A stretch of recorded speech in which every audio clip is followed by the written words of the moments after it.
The first big trophy of the Elite League season is about to be decided. It's the second leg of this season's Challenge Cup between the GMB Nottingham Panthers and the Belfast Giants. The scoreboard you've just been looking at says, because that's the way of it before the second leg begins, 0-0 on the night.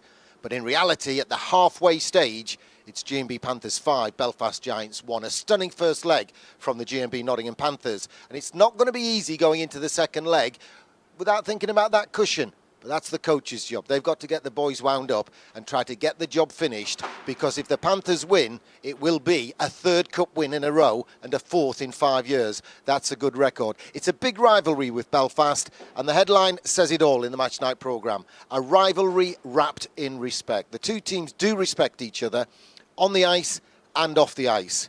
But tonight, respect counts for nothing. A 5-1 lead from the first leg, and the GMB Nottingham Panthers are hoping to make it 3 cup wins in a row against the Belfast Giants, who incidentally we beat in last year's final. They're looking for revenge, but if they're going to get it, it's going to need a mammoth comeback. The Panthers lead by 4.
Get ready, folks. Here come the teams for what is truly the biggest game of the season so far.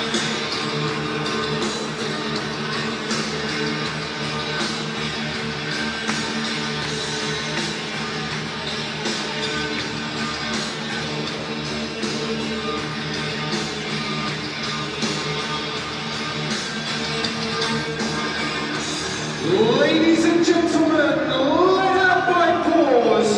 Here come the GMB Nottingham Panthers. Number 33, Drew Kowalski. 34, Dan Green. 5, David Clark. 16, Mark Levers. 25, Brock Wilson. 8, Matthew Myers. 17, Matt Francis. 24, Sean Fox. 21, Sammy Ryan. 7, Rob Rankovich. 9, David Alexandre Beauregard. 26, Brandon Benedict. 6, Marcus Maynard. 45, Steve Lee. Number 12, Ruben Broden.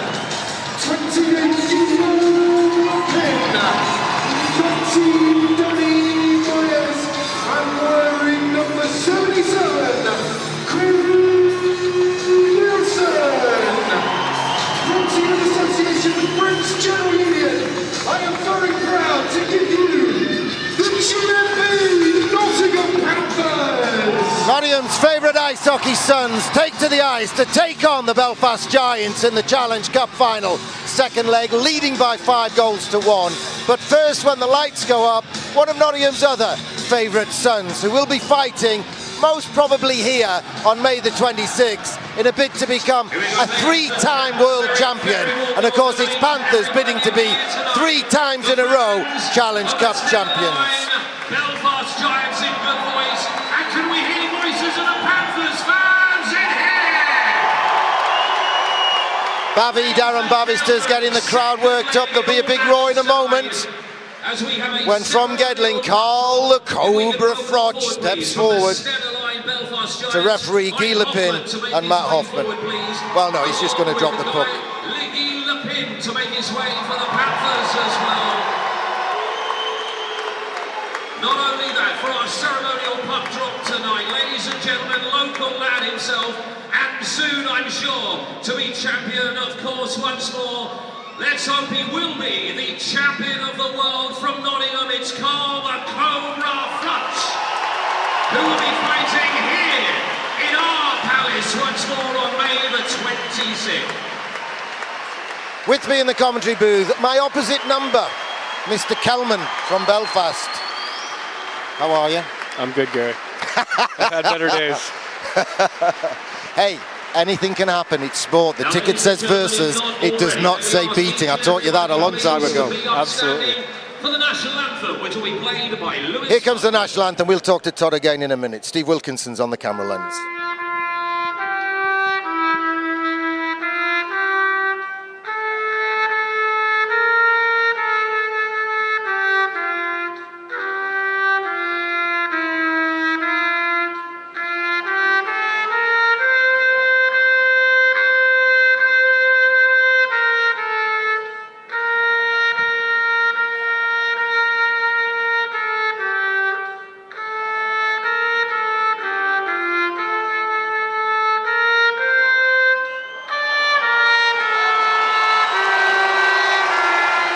Nearly time, folks. The countdown to the first trophy of the season is nearly over. In our palace tonight, second leg. Todd, would you have taken a 4-goal lead if you'd been offered it at the start of the first leg? Yeah, definitely. I think you're definitely in the driver's seat right now, Gary. I know, but you know what? It's got that funny edge to it. I mean, the guys have to come out and play hard. Your guys are going to come out and play hard. We all know that, because you've got to. And the Panthers have to as well. We have a plan. I don't know if it'll go to plan, but obviously, if we get a goal quick, if we can be up by a goal after the first, up by 2 after the second, anything can happen, and that's kind of what we have to work on. In a 2-legged final like this, you know, we put ourselves as far behind the 8 ball as you can go, but anything can happen, like you said. Can I just ask you one last question? The 5th goal in Belfast, it did go in, did it? Because I didn't see it. I was coming down the stairs. I thought 2 seconds to go. Panthers leading by 4-1. I'll take the chance to get downstairs to try and welcome the boys off the ice. And when I got there, I thought your scoreboard guy had got an itchy finger and had got the score wrong. Well, at that point, I was getting ridiculed by a couple fans, so I didn't actually see it. Because it's always my fault when we lose, so. All right. We've got Paul Staniforth in stripes working the lines, and we've got referee Michael Hicks. We've got coaches from other teams watching this one. We've got lots of sponsors. The match itself is sponsored by Zynomics. Recognise the name, folks. It appears on Panthers Radio on the website. Panthers 5, Giants 1, 0-0 on the night. Aggregate score takes the Challenge Cup. Jordan Fox wins the first draw of the night. Francis can't quite get in to help, but Benedict can't get in to help. I didn't want to call him Benedict because Todd's sitting next to me, because it still rankles that Benny used to play there last year. The last 2 years. Pad save by Stephen Murphy to deny Jordan Fox on a tight angle, long range effort. Kowalski only threw it down just to send a few little hearts a fluttering. He knew where it was all along. I'm sure he did. You got to be, I mean, both goalies tonight, probably the 2 best goalies in the league this year, wouldn't you say, Gary? I would say, yeah. I said that before the first leg on your broadcast there. I said it's number 1 versus number 2. And afterwards, your reporter asked me if I'd got it right. Or was it 2 versus 1? Is that what you're saying? It's a tough one, though. I mean, there could be a case for DeCaro, but I think these 2 are definitely the 2 top in the league this year. Yeah, I hear what you're saying, and I know DeCaro's had some big games, but we've had Sheffield's number, so it's been hard for DeCaro to impress the Panthers fans, if you know what I mean. It's hard for anyone from Sheffield to impress a Panthers fan, though, isn't it? No, but you know what I mean. Oh, nice interception by Rhett Gordon when it was needed. It was a bit of a dodgy back pass in the end, but it's worked, and now Matthew Mize has one-handed it out to David Clark. He goes left wing, takes the hit, but lets the puck go through. Matthew dives full length, and it needs Murphy to stick out the big paddle and poke it away. And Corey Nielsen gets back and drops the backhand, and Matthew Mize is in. That was a great diving interception by your D-man, Todd, and there's a penalty coming on the play. I'm actually kind of surprised there is a penalty because I think he got all puck, it looked like, but that's Tom Dignar going to the penalty box. A bad change by the Giants, definitely. I don't think they expected that quick of a transition. Well, I don't think Panthers expected it. I think Corey was just backhanding it down the ice out of danger, and Matthew was late coming out of the zone, circled in, wheeled in, and stretched for it and what have you. But Dignard is in the box for 2 minutes. The penalty coming at 1:09, and a power play goal here for Nottingham. Wouldn't exactly settle it, but it would settle nerves. Todd Kelman's just going to vacate the chair for a moment as we talk to our good friend Carl the Cobra. Backdoor Sammy Reenan, big sliding save to deny him, but Panthers putting the pressure on the man advantage. Jordan Fox with possession. Good reception for the team throughout, with Babby working them up downstairs. David Clark tries to one-time it. It's ricocheted around, it's loose, and it doesn't fall kindly for Nottingham. And Belfast get a chance to clear it. Kowalski goes to the corner. It's a bouncing puck. He's got enough of it. He's got it round to Sammy Reenan. We'll just stay with the power play, and then we'll be talking to Carl Froch. And David Clark brings it forward. He's had one swing on it. There's another one, and Murphy makes the save. Good reception for the team tonight, Carl, and a good reception for you once again. How are you doing? As always, you know, they deserve it as well. The players, they put the heart and soul into it. They've got a nice cushion tonight, but they can't take that for granted. But no, I got a fantastic reception, as I always do. Hopefully I'll be back here May 26th to win that world title. Feel like a flashback to when I boxed Pascal 3 years, well over 3 years ago now. Yeah, that was a good night. We were all there cheering you on. And as you say, the boys were cheering it. Belfast managed to get it down the ice. Panthers nearly halfway through it. They've still got 65 seconds of power play to go. And Brock Wilson has a look, feeds it out to the left wing. Matt Francis circles in and then goes rink wide. It was dangerous, but he got away with it. It was precision stuff. Benedict onto Beauregard. Beauregard tries to get the shot away. Clips escape. Matthew Myers stretches. Doesn't get to the puck, but keeps possession for Nottingham. Benedict with a one-timer. Hits a pad save. Wilson fluffs on the shot. Benedict keeps it in the zone for the GMB Panthers. There's still 44 seconds of power play. Brock Wilson with a rocket. Keeper gets a piece of it, and then it ricochets around. Benedict can't get the one-timer away. Wrong position. Wilson gives it out to Francis. Francis tries to thread the eye of a needle, and it's picked off by the Giants, and Clark picks up his own return pass, and Kowalski takes the whistle. 26 seconds to go on the power play. 4-goal cushion in sport, Carl, but as it does in boxing, it says versus, not beating. No, exactly. But you are hoping to have your fight here. Yeah, 26th of May, we're looking at coming here again for the world title fight. They're actually looking at Meadow Lane as well, but with it being outdoor, I mean, the time of the year is not too bad. It won't be warm, but at least it's not going to rain like it does all summer. But, you must have to take into account things like television coverage in America and all of that as well. Yeah, exactly. But there's expenses like covering the pitch and then the canopy. Yeah. I'm not sure what America are doing for this one, actually. But I think they're more excited. Panthers take the lead, Carl. I'm sorry to interrupt, but it was a goal out of Nottingham. Panthers steamed in off the left wing, and at 2:56 on the power play, Panthers stretched the lead to 5-0. And our lucky charm, Carl the Cobra Froch, sees the Panthers get the all-important first goal of the night, and the Panthers bench is on its feet to celebrate a cracking opening from a GMB Panthers whose game plan was simple: try and finish it early, try to take the wind out of their sails. What a great shot it was. I mean, if you blink, you missed it. It happened in a split second, but fantastic. Another goal lead now, so we've got a 5-shot cushion now, which is brilliant. But they're playing with some serious aggression tonight, I think. Really pushing forward and putting the pressure on them. You mentioned hard work, Carl. You're in the middle of it, aren't you? Training camp, non-stop. Yeah. I bet that Rob McCracken makes you go through it. Did you have to dig a tunnel under the wire to get out of camp tonight? Yeah, it's hard work. I'm actually struggling with a back injury at the minute, not from training, from loading up a bloody skip in my front garden. I picked up a couple of heavy slabs and done my back, so that's why I'm stood up now, not sat down, because I can't sit down. It's terrible. But Carl, that's what the invented brothers for. You shouldn't be doing that. you know what? You're right. Carl, it's great to see you. We wish you all the best. We know you're going to win that title for a third time, and hopefully Panthers, with the 5-goal cushion you just witnessed, are on their way towards winning the cup for a third time in a row. All the best, son. Appreciate that, Gary. Good luck to the Panthers. Well done, lads. Thank you, Carl. Safe journey. Little bit of pressure coming in. I think it's a penalty against the Giants again. It was Rhett Gordon. Flash went tumbling. And now, much as I love talking to Carl Froch, I want to ask this man what he thinks of the scoreboard. Come on. Give me a break.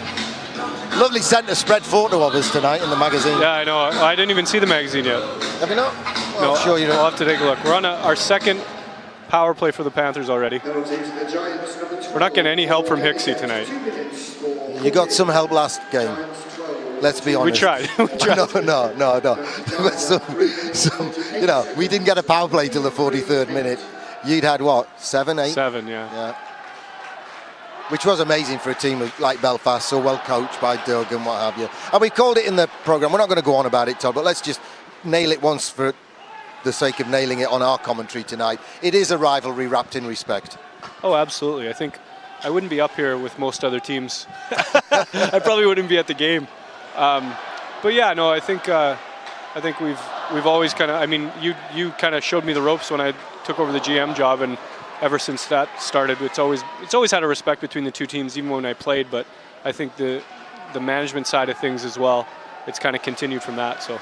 And I know Corey and Doug are good buddies too, actually. Yeah, they do. They talk to each other, and Strax gets on with people in the Belfast camp. Of course, we had a personal other connection when our Paul went to play for you for a year. Yeah, absolutely. Paul was one of my favorite guys that I ever had played. That was my first year, and I got to say he was one of the only guys, probably the only guy on that team that had any heart that year. Yeah. That was a rough year in Belfast, a rough learning curve for my first year, but yeah, I really enjoyed having Paul on the team that year. So. And he brought some ideas that he may have picked up from one of his parents. Yeah, absolutely. His mum's got some great ideas. Some that we still use now. So.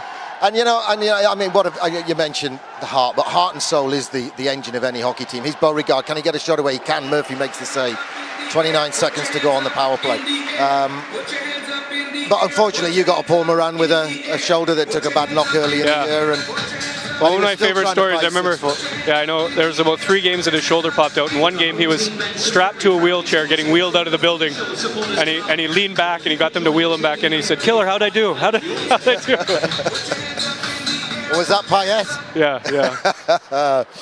Good on him though. He's the only one that wanted to fight Payet that year. Yeah, I told you he takes after his mother.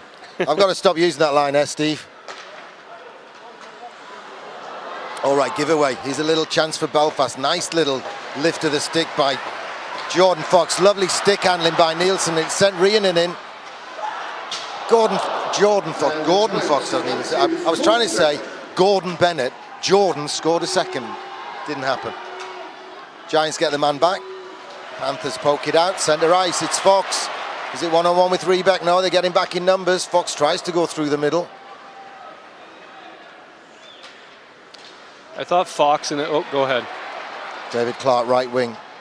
Can't fashion the shot, but he makes room for himself. And right to the front, looking for a deflection. Clever play by Rhett Gordon. David Clark, back of the net, gets his second of the cup final. And Panthers lead by 2 on the night.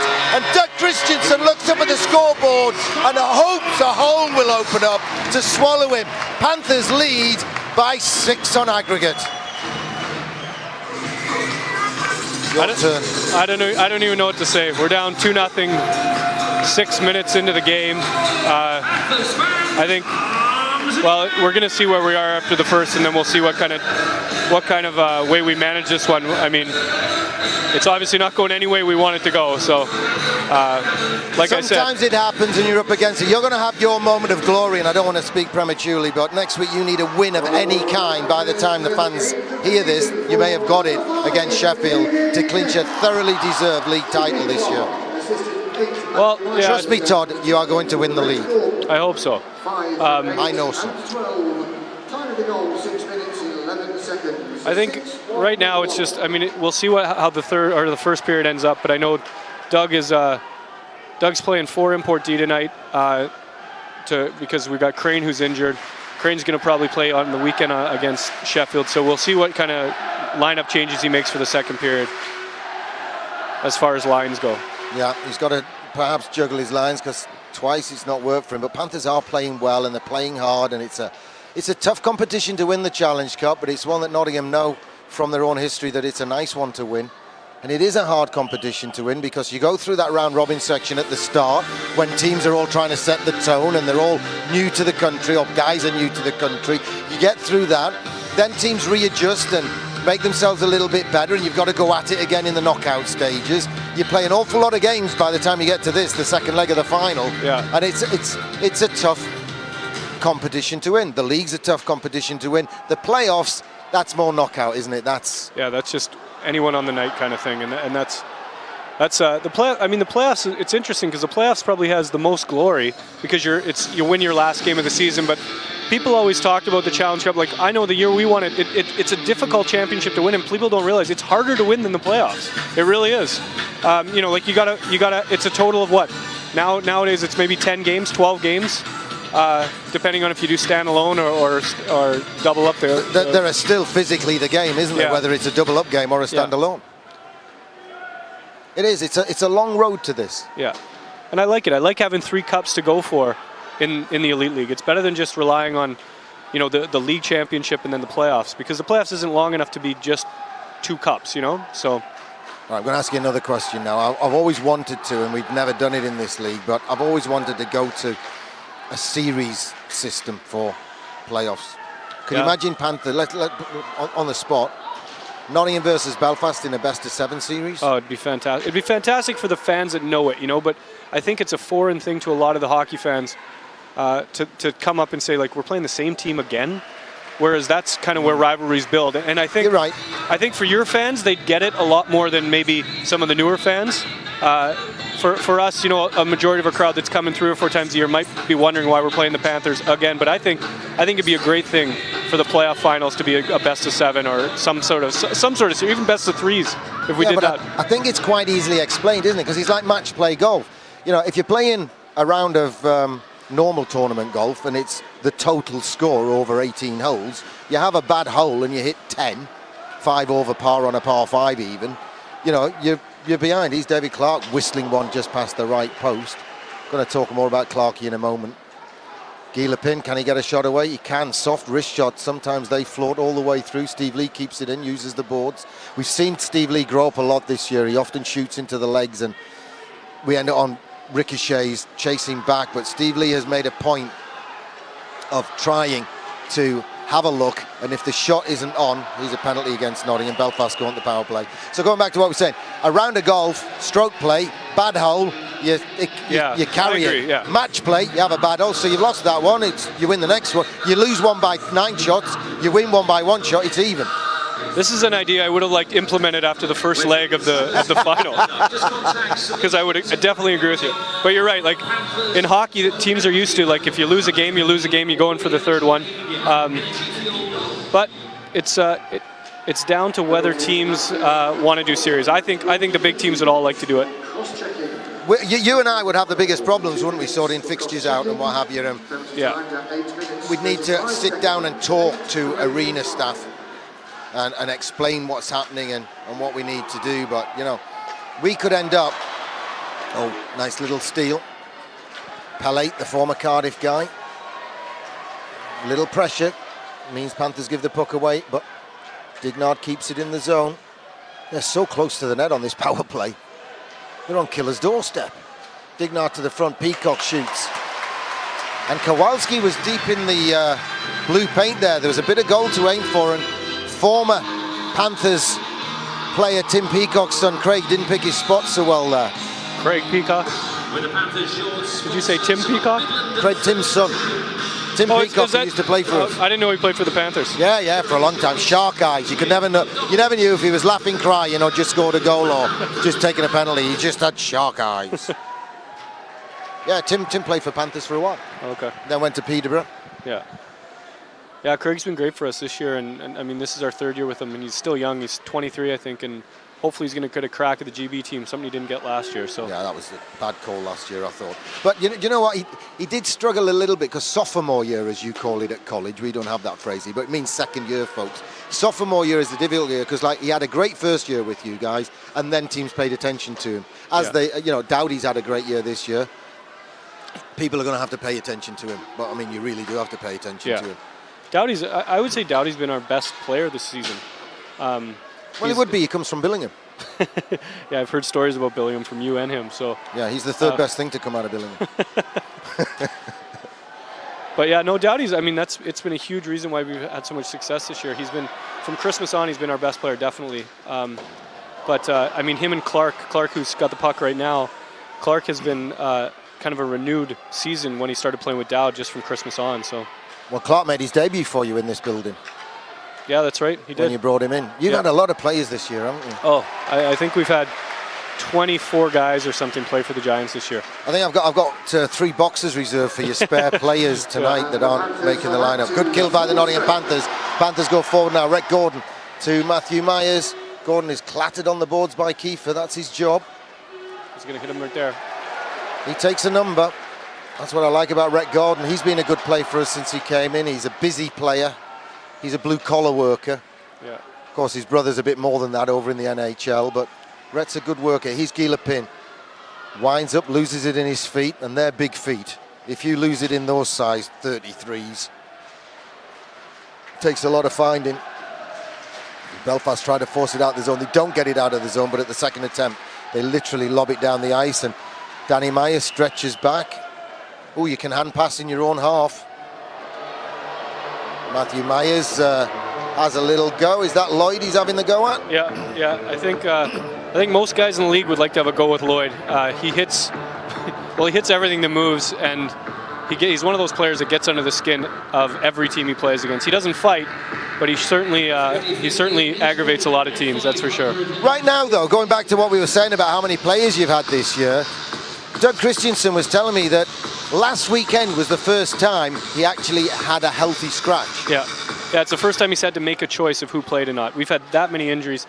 Everyone talks about a lot of injuries, and this year we've had a ton. Here's the Panthers with another chance. Lakovitz, he's got health. Oh, the pass was behind, but it's trickled out and trickled in by Sami Rhiannon, the Finnish wizard.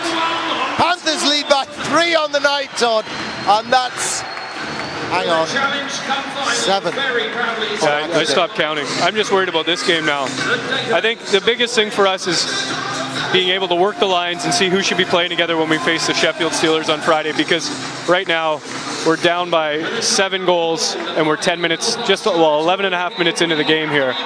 Doug Christensen's taking his time out. He took it after the 2 in 13 seconds in Belfast last weekend in the second period. And you can see from his body language in the way he's saying, just get back to the game plan. Do what we said. Remember what we said. And Corey Nielsen and Rick Strachan are saying to their boys, we wanted to win the first period. We did not expect this. Yeah. I think it couldn't be a better start for the Panthers.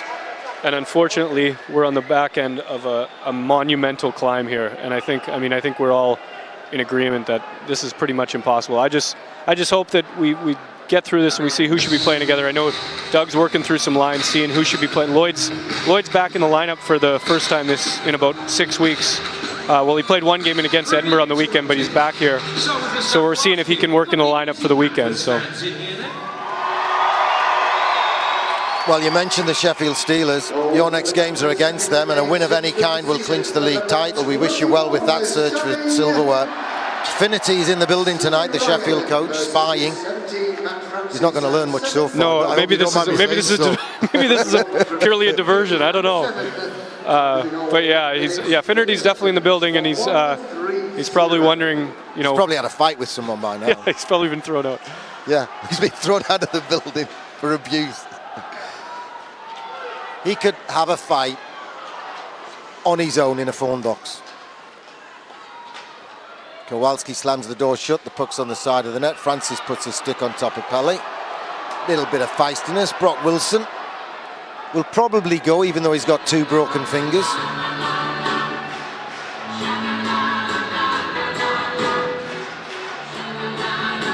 Lloyd's one of those players, isn't he, who irritates the opposition like a Sacratini used to. Yeah. And then like a Sacratini, he's not a fighter. No. So he stirs the pot, and then he just tries to ruffle feathers and what have you. Well, I remember we signed Keith before we signed Lloyd, and then when we signed Lloyd, Keith emailed us and said, you're going to make me fight 20 times playing on the line with that guy. So I think having Keith on his line has helped him, because no one's really going to do much. But yeah, he hits hard, and having him out of the lineup hurt us for a while there. I was watching some tapes of, I think you were in them, Super League days. The good old days. Yeah, well, people say that and people kind of take the mickey out of it. Oh, Beauregard picks the rebound up, it's flipped in the front, no one knows where it is, it goes behind, Dignard gets a second chance, has a look, and the college boy makes some room for himself, makes some time, and Panther said, you know what, we're going to change on the fly if you're going to muck around with the puck deep in your own zone. Yeah, no, you know what? I would say, I'm joking around when I say good old days, because I think now, as far as things for Belfast and definitely things for Nottingham, I think we're the healthiest we've ever been in the sense, the financial sense of things, and the league is as strong as it's ever been. I mean, the last year of the Super League, we had, 5 teams? And we got to 6, wasn't it? Yeah. Did we finish with 5? We finished with 5, yeah. But, I mean, I think 10 teams is good right now. We could maybe use some more I see parity. The point of variety, but let's pretend we're in the board meeting.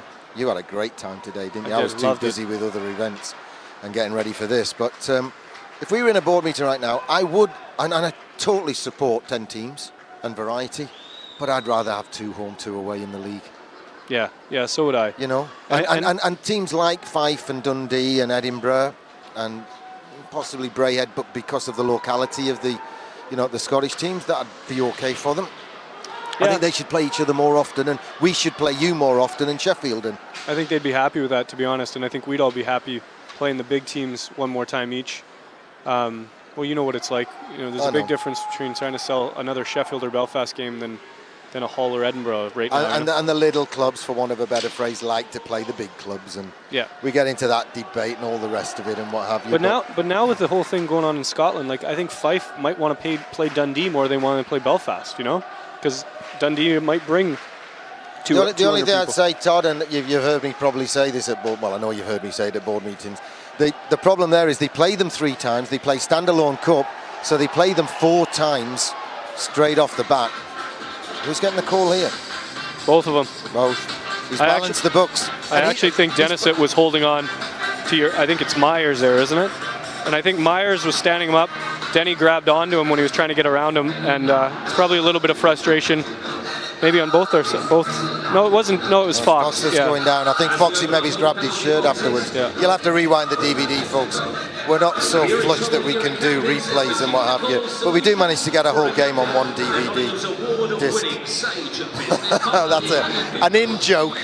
The 9-disc box set from the first final. The 8-disc box set from the first leg. Thank Ronan for me, won't you? I will. Whatever. What I was going to say about the Super League is that it was fast. I don't know if they gave your guy an extra 2. That seems like a weird call. I thought they were calling coincidentals there. Oh, you get a power play out of it. Refs calling the scoreboard again. Absolutely. No, my point was just that Super League, every time you watch somebody on the highlights tapes take a shot, someone hits him after. They finish every check. The speed is it was a higher standard of ice hockey. And it was, as a player, it was fun to play him because you knew every single night it was going to be that there was that potential for things to get out of hand, which actually was kind of fun, It was. The point I was going to make as we go on the penalty kill about David Clark in the first leg was his work off the puck in your barn last week.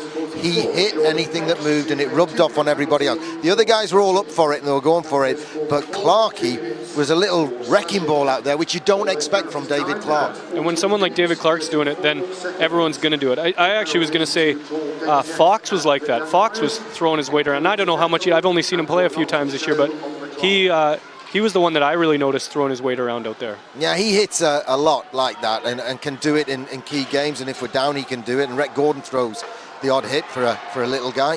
Rebound, pad save, Pally with the rebound, goal, 3-1. Here we go. The comeback's on. Here we go. We just cut it to 7, All is right, that right? Let's continue talking about David Clark. What do we cut it to? 34. 6 goals on aggregate. Panthers lead 3-1 on the night, and by 8 goals to 2 on aggregate. Yeah, 8-2. I saw you struggling with that. As you well, you know what? I'd much rather if you started the clock with the proper score, so I could keep track here. Yeah. But no, I take what you said. A lot of the boys were hitting. Steve Lee threw a massive hit early doors in the first leg. Yeah. And if you bought this DVD, you bought the box set, which hopefully we've put together. And you'll have seen that big hit from Steve Lee, and there was some hits coming in, and then Gilipin got away with a dodgy one, but then so did Hoffman later in the game, the slash and the follow through, and it was okay. That was. You know what, that happens. Right? You can never see. That's always going to happen in hockey. So I never really complain when it happens against us because it's going to happen to us. Yeah. So, like everyone's dirty at some points, and probably every game there's something dodgy that someone could probably make a call on. So. Short-handed, Panthers bring it forward, but Matt Francis sends it all the way in. And you're not short-handed anymore. You forgot about our goal there, Gary. Oh, yeah. We're back to even strength, aren't we? Sorry, I'm so unused to seeing you score against us. Honest, it was like, I thought that wasn't a dream. No. That actually happened. No. Sorry, I'm not. It is a rivalry wrapped in respect, but, there's a trophy on the line tonight, Todd. Kowalski makes the save to stop the comeback gaining momentum from Rebeck. But yeah, I was just impressed with David Clark last week. I just thought he got stuck in like I've seen a lot of David Clark over the years. Clarkie's a good guy. I know him pretty well just from a few events. We did that event in London. I've talked to him a few times, and he's genuinely one of the nicest guys you'll meet in this sport, I think. I think he's a great guy, and he's a good guy to have here in Nottingham, and he's done a lot of great things for the Panthers on and off the ice, I'm sure.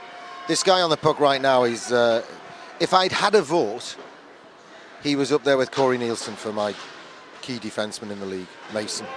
Yeah, he's been. Mason. First Belfast defenseman ever scored 20 goals.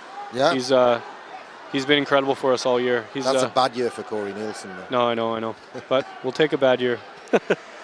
No, but I like him. I think his positional play's good, and he got your only goal last week, although it did go off a teammate's back. Yeah, we'll take it though.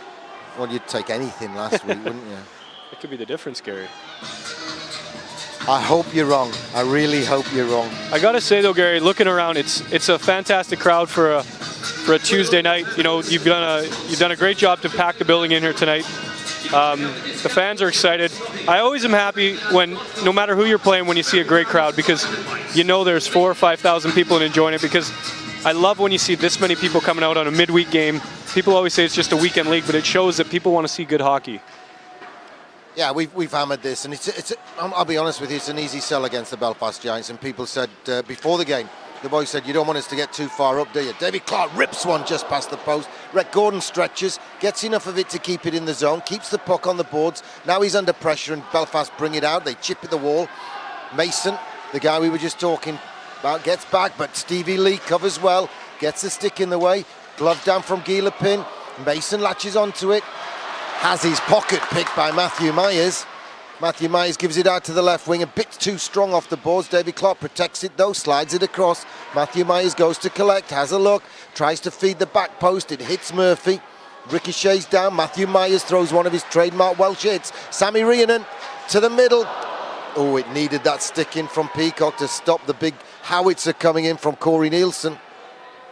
Moments after we're talking about him scoring goals, he looked odds on to score something from jumping into the play. The defensemen were told last week in Belfast, don't go past the tops of the circle. Matt Francis has time, walks out, feeds it to the back don. It's just too hard and wide of Danny Myers. And he tries to control it with his foot. That's why he doesn't play soccer for the university. Danny Myers makes a nuisance of himself. Puck's lost in the feet, and it comes off the wall with Peacock. Peacock fears the front. Brock Wilson makes one block. Kowalski makes a double save. And Belfast wonder how they're going to get it past Kowalski for a second time. And that was Doughty with two good chances there. Kind of off to the side of the net, but Kowalski was, facing him straight on. Kowalski's looked good already tonight. I mean, I think he's probably had maybe 6 or 7 saves already this period. He's been less busy than Murph, but Murph's obviously let in 3 goals already. So it's hard though for goalkeepers. We say this, you want to be busy. Yeah. And how often do we, in this league and in the Super League, a guy comes in from the coast or the AHL if you're lucky, but usually the coast, and has a year on a bottom or second to bottom team, and the big clubs fight over him and offer him big bucks to come to them because he's had a great year at, say, Basingstoke. Yeah. And then when he's not facing so much rubber on a regular basis, it's not the same person. Yeah. No, Murph always says he'd prefer to face 30 shots a night, because that's when he feels he plays his best, Yeah. And there's nights where, there was a night when he faced 12 shots and he just can't get going, It's a tough job. And I'm sure Kowalski's the same way. All goalies like to be busy. Well, A, they're all nutters, and B, they all like to play. Yeah, exactly. Matthew cleverly gets it down the boards. Rhett Gordon sends it all the way around. Peacock gets to it ahead of Clark. But I like this from Nottingham. Nottingham paying attention to defensive duties. That's a little. I'm not even sure what that calls for. I think it's a slash. It's a pretty easy call, but we'll take it. Clarkie doesn't like it though, does he? Well, it's his job. He wears an A. It's his job to have a word with Hixie.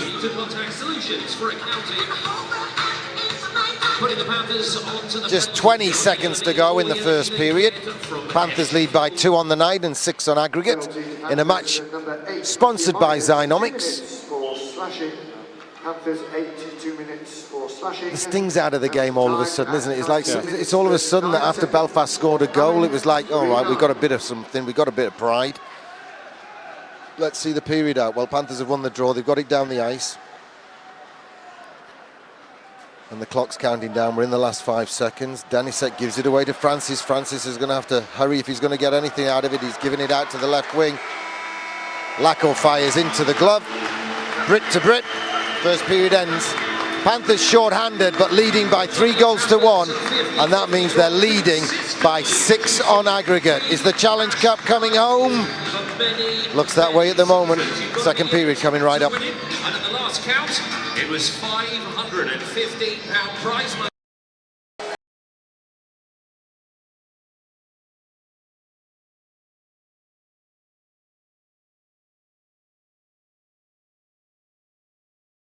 I think Todd Kellman's done a runner. He's not got back yet. 17-9 Panthers outshot them. 3-1 Panthers outscored them in that first period, which had Giants taking their time out at 11:30 of what would be the fourth period. Oh, he has turned up. Wouldn't miss it. He hasn't done a runner after all. Steve, you were wrong. I said you were wrong.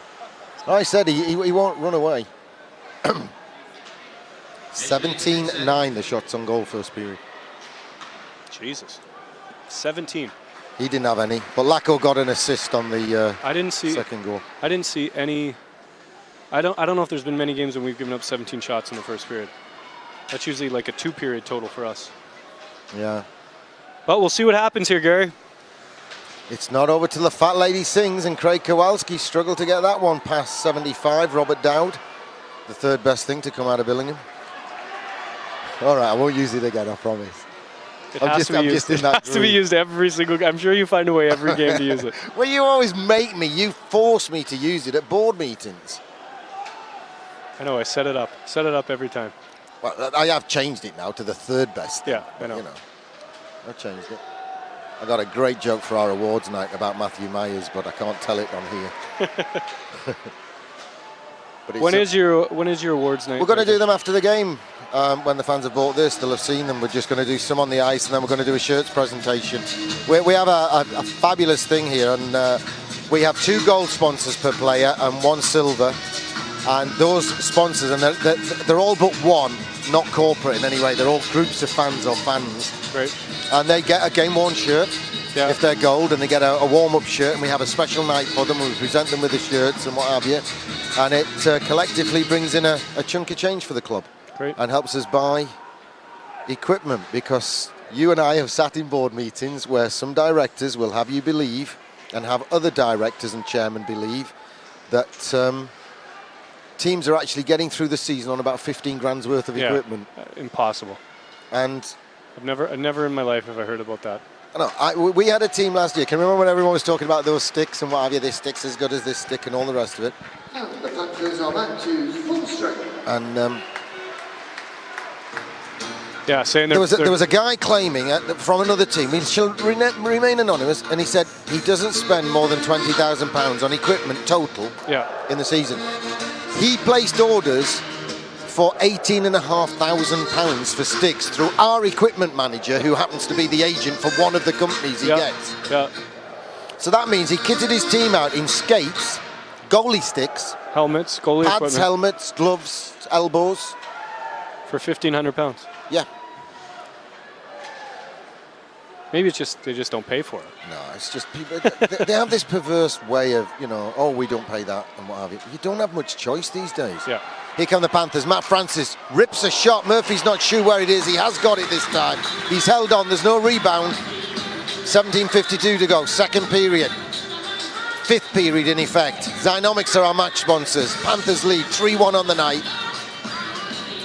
He winces every time I say it, and by 6 on aggregate.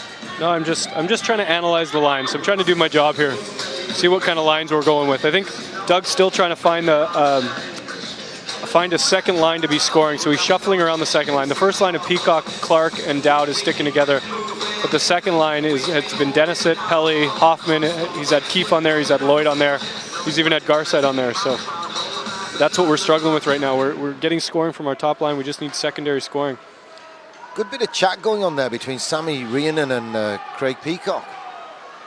They'd been paired up at the wing before the face-off, and then Sammy Rhiannon had to take the draw, and Panthers have put some pressure on it. He's Mason. My Belfast Giants import of the year. Yeah, I'd probably have to agree with you there. He's been great for us all last year.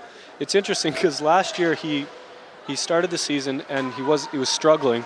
He got injured, and I've honestly never seen a guy work harder when he was injured. And his season turned around when he came back from injury. He became twice as good, and he ended up probably being our best D-man last year too. Rebound off Kowalski, but it was Matt Francis who got to it, and he sent the biscuit all the way around the yellow kickboards at the Capital FM Arena. Gary, what's your take on? Do you guys go with 4 import D, 4 import D, and Danny Myers as the making up 5, or do you guys go with 6D? We've got 3 import D, haven't we? We've got Guy Lepin, Brock Wilson, Corey Nielsen, Steve Lee, and Danny Myers. That's right, yeah. Lee's been good for you guys this year, hasn't he? I like Steve Lee. Yeah. Who's the youngest player on our team? Lakovitz. You think so? No. Lee? Yeah, he's a couple of months younger than Lakovitz. And how old is he? They're both 21. 21. That Lakowitz has been fantastic for you guys. He scored the big goal last year. It's bounced kindly for Nottingham. There was a lot of pressure coming in. I think you guys got a penalty here. I think Corey gave in to Guy Lepine gave in to frustration there. It's Lloyd again drawing a penalty. Doesn't surprise me. Well, I think he slashed Guy Lepin, and I would not. Of all the Panthers, he's the last one on my list to slash. Exactly. Power play opportunity for the Belfast Giants. I am struggling to string the words together, Todd, because you need six of these. Yeah. And it's game on. Yeah, I know, exactly. You know what? You wouldn't have expected between these two teams for there to be this much of a margin. I mean, one of the points that I'm sure you were using it, I was using it on the marketing before the final, was that these teams, I think there might have been an empty netter to actually stretch the maths, but every game this year had been a 1-goal game. Yeah, absolutely. And until the big one, that's what's so frustrating. You can stand to piss away. Sorry, I shouldn't be saying that on a video. It doesn't mean it's not a swear word in Canada, is it? No. Here's Rebic with the puck. A little bit of argy-bargy behind the play as well, and some words being said, and the referee was involved in the chat. Pad save. Danny Myers gets in, rebound. And he can make a save even when he's down on all fours, like a praying mantis that's about to eat its victim. Yeah, you know what? We're squeezing the sticks very tight right now. Here's the difference between Craig Kowalski's face down on the ice and still makes the save. Last week in Belfast, Stephen Murphy was face down on the ice, and Rhett Gordon floated one just above his head, about 2 inches over his back, past his backside. It came out between his legs like a you-know-what, and Matt Francis turned it in for the second in 13 seconds. Panthers killing this one easily right now, Gary. I think your boys have read the scoreboard and thought, let's save it for Sheffield.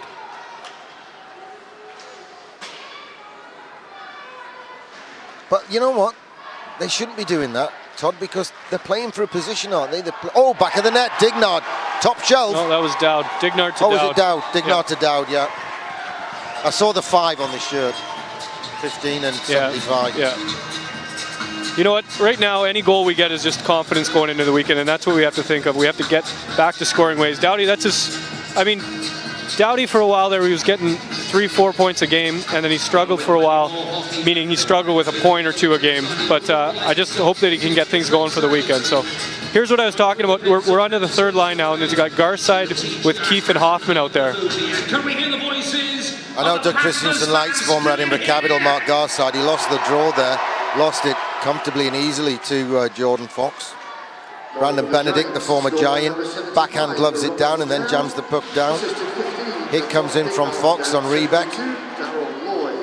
That's Garside, sorry. I'm getting confused with you. I got all your numbers right last week, and now you're sitting next to me. It happens in Belfast when you commentate. It rubs off, especially when you're putting it down on a 9 CD box set. Absolutely. I think Corey has given them the talking to get the hitting going, because nope, that looked like it was going in. It looked like it was going in. It didn't cross the line. Yeah. It wasn't covered up, and he blew a little prematurely. Yeah. But never mind. I mean, crikey. So Gary, I was going to ask you, do you have any of, and I don't know if it's public knowledge or not, and I certainly don't know, but do you have any of your guys signed up for next year already? Some of the guys were already on 2-year deals. We just haven't announced it yet. Yeah. You know, sometimes people think because they've seen an announcement, oh, we're behind the 8 ball and what have you. No. We like to see, the chairman, in all honesty, likes to see how the season pans out before he makes the big decisions. And then the big decisions, they all follow. But you know what? You don't have to panic, because at the end of the day, if you've got your Brits sorted out, there or thereabouts, there's a heck of a talent pool of hockey players out there in the world. Yeah, and I think that's the difference. That's one of the things that Belfast probably didn't always do before. It's, you got to learn that your Brits are your most valuable players. You know, like the talent pool for for import players is in the thousands, and for top British players, there might be 50. I've just had a conversation with Cameron and Steve in the interval, and I said, you know how Hull is struggling at the moment? They're getting beat tonight while we're recording this at Fife, 2-0 at the moment. Oh, are they? And I mean, I know that's a long since piece of history in the annals of hockey. David Clark takes it off the stick of Murphy. And Murph is a British player, and that gives you the ability to have an extra skater on the ice, and that makes a difference. Peacock turns away from the incoming hit from Wilson, backhands it round the boards. Danny Myers gets to it first and fires the pizza right down the middle channel. It's picked off by the Giants, by Kuiper. Gets it out to Rebeck. Rebeck into the path of Pele. Panthers stretched down, and great save by Kowalski. Another penalty for, I actually don't know what he's calling there, because that's a harsh call. There was no trip, actually. I think our guy just missed the puck. He did, he missed and fell over. Is that Nielsen or is that Lapine? It's Wilson going off. Wilson.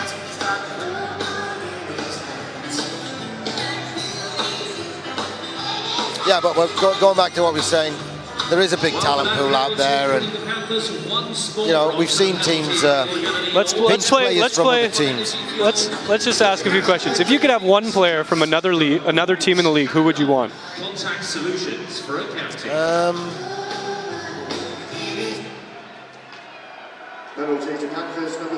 Robert Dowd.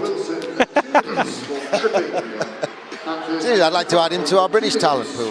True. Hoffman, the big guy, goes through the middle. Corey Nielsen does enough just to put him off, and Kowalski finishes the job. Panthers get a piece of it, but don't get it out.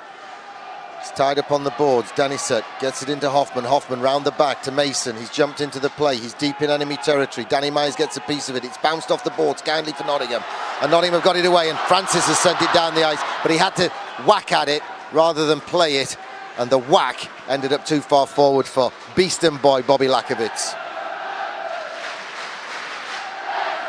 Rebeck gets away with a not perfect pass.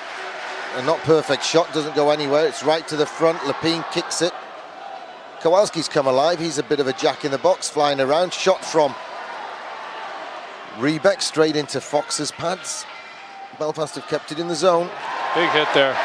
Is that Fox hitting Dowd there? Fox threw the big hit. The puck came out, and Beauregard sent it down the ice.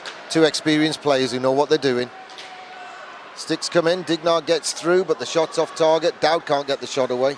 Peacock has the puck though. Lepine and Lee on defensive duties for the GMB Panthers. 34 seconds to go on the power play to the Belfast Giants, who've scored this period to reduce the deficit. Dignard gets it down the boards. Is that Dowd that was hit again? That's Dowd again. He's having a tough night at this office right now. Panthers can't keep control of it, but they get the man off the naughty step in 15 seconds. Kiefer can't get past Guy Lepine. Guy Lepine sends the puck down the ice. And Panthers get Brock Wilson back in 5 seconds. Gary, who was the tough guy you had last year? The guy you guys brought in at the beginning of the year last year. Alex Penner. That's the guy. I used to get him. Played with Rhett Gordon this year. Oh, did he really? Yeah. I remember watching the Michael Bublé special and seeing Penner dance around the room. Yeah, he was a beauty. I remember him on a road trip in Belfast and him telling me his plans well, his plans for the season and who he was going to beat up and who he was going to take on and all that kind of stuff. We're approaching the halfway mark of the Challenge Cup semi-final, second leg. Put me off there. I know. This isn't one of your favorites, right? This isn't working as well as I hoped it would. So when did Levers move back to D? Because of an injury a couple of weeks ago, he dropped back on D. He plays forward, he plays D, he floats around. He gets there, gets the job done. You're not going to throw Mark Levers at this stage of his defensive career out there for big shifts against big teams like the Belfast Giants, no disrespect, when there's something on the line. Yeah. You know? Yeah. I mean, Marcus Maynard got a load of shifts last week in Hull. You're not going to see Marcus until the third period at the earliest tonight, and then it's going to be short shifts. Then he's going to get on the ice with Corey Nielsen, as Leaves is right now. Panthers are just juggling the puck down the ice, and Belfast were chasing shadows. Here's Graham Walton, long-time servant of the Belfast Giants. Longest serving Giant in history, actually, Gary. Is he? Yeah, pretty good for a Belfast boy, for a guy that was a season ticket holder the first year of the Giants. Yeah. And now he's played over 500 games for us, which is great. He's actually got a testimonial next year. That'll be his 10th year as a Belfast Giant next season. So. We're just past halfway, sponsored by Zynomics, the second leg of the Challenge Cup final. It's not as feisty, it's not as competitive, it's not the all-out war people might have thought it would have been. But the damage was done in Belfast, and then Panthers came out under orders, crush him. It went straight out. Nice catch. Yeah. Impressive catch there. I thought she was going to get hit. He's given the penalty.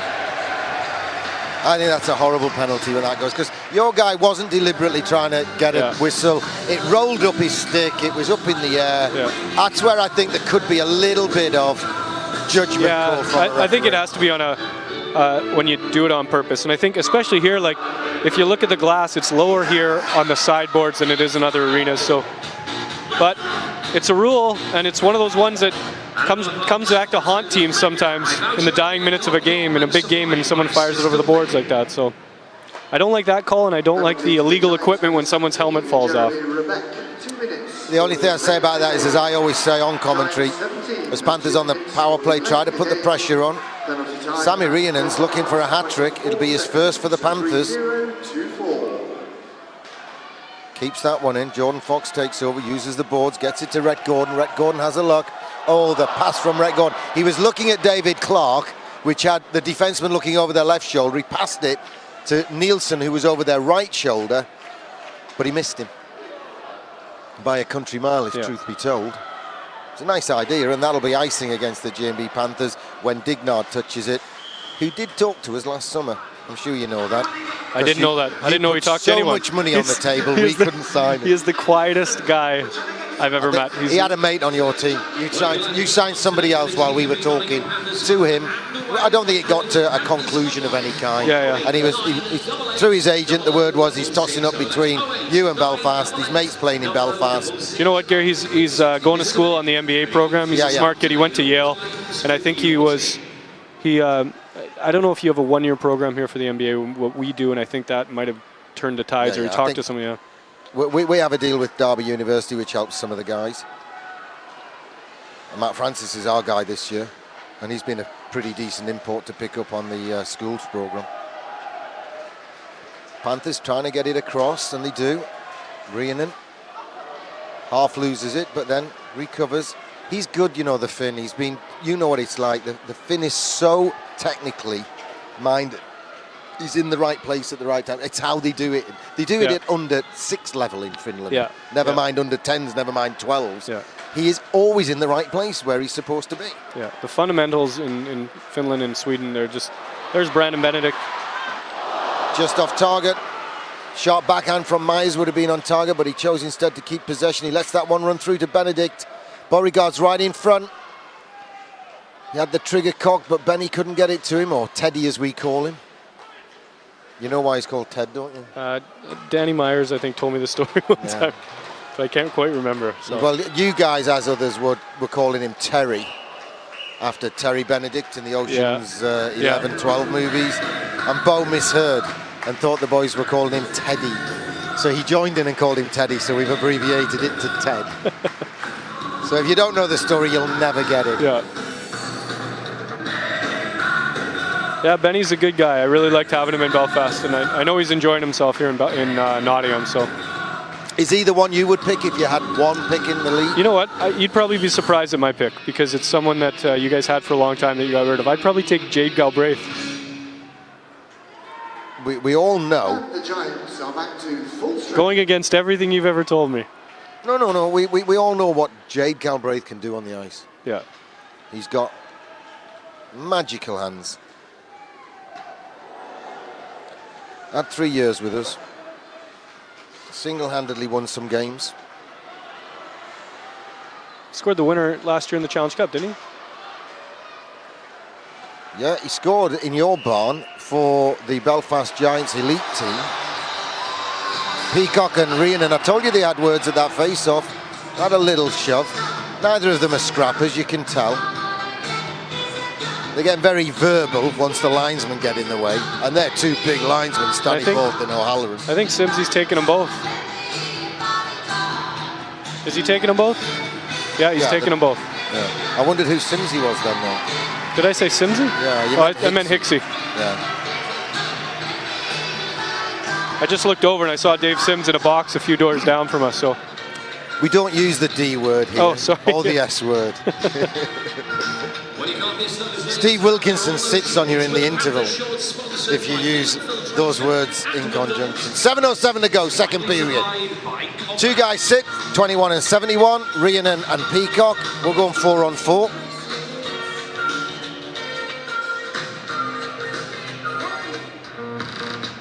Well, of our two picks, I think I got that right.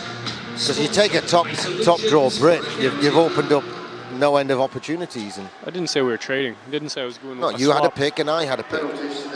Well, I wouldn't.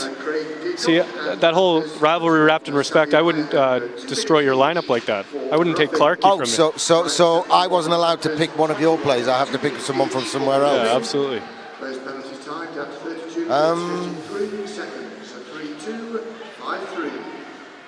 So 4-on-4 hockey here, Gary. Oh, trickles through on the half deflected shot. Dennis had got a piece of it. Nielsen with the shot. I'm still trying to think of a player to steal off somebody. I'm going to stick with Dowd, and you can forget your rule. All right, he's Brandon Benedict. Floats one to the middle area. Didn't quite get it through, but Steve Lee jumps in and backhands it right round. Nielsen goes up, lets it run. Good communication. Spoke to Benedict. Benedict flicks one forward. Rhett Gordon half loses it. And as Panthers were changing on the fly, David Clark could only deflect it. And with 6 minutes to go on the period and a minute to go on the 4-on-4, Matthew Myers goes all the way in, has to one-hand it. There's no penalty coming in compared to the penalty given against Nottingham earlier. There's Clarkey falls. Our guy falls. Definitely something on the ice there. It's slippy. Kiefer comes in and rips a leg out of Matthew Myers. David Clark pulls it between his legs, tries to go and get it. Rebeck deals with him, but Clark comes off the board sharper. Gets the shot away. Murphy makes the save, and this time the rebound goes to a safe area. David Clark fires it back in and screams off the ice for a change, and that's the kind of shift David Clark had all night long at the Odyssey last week, at Fortress Odyssey. And it did this. It rubbed off on the travelling fans, but it rubbed off on the teammates.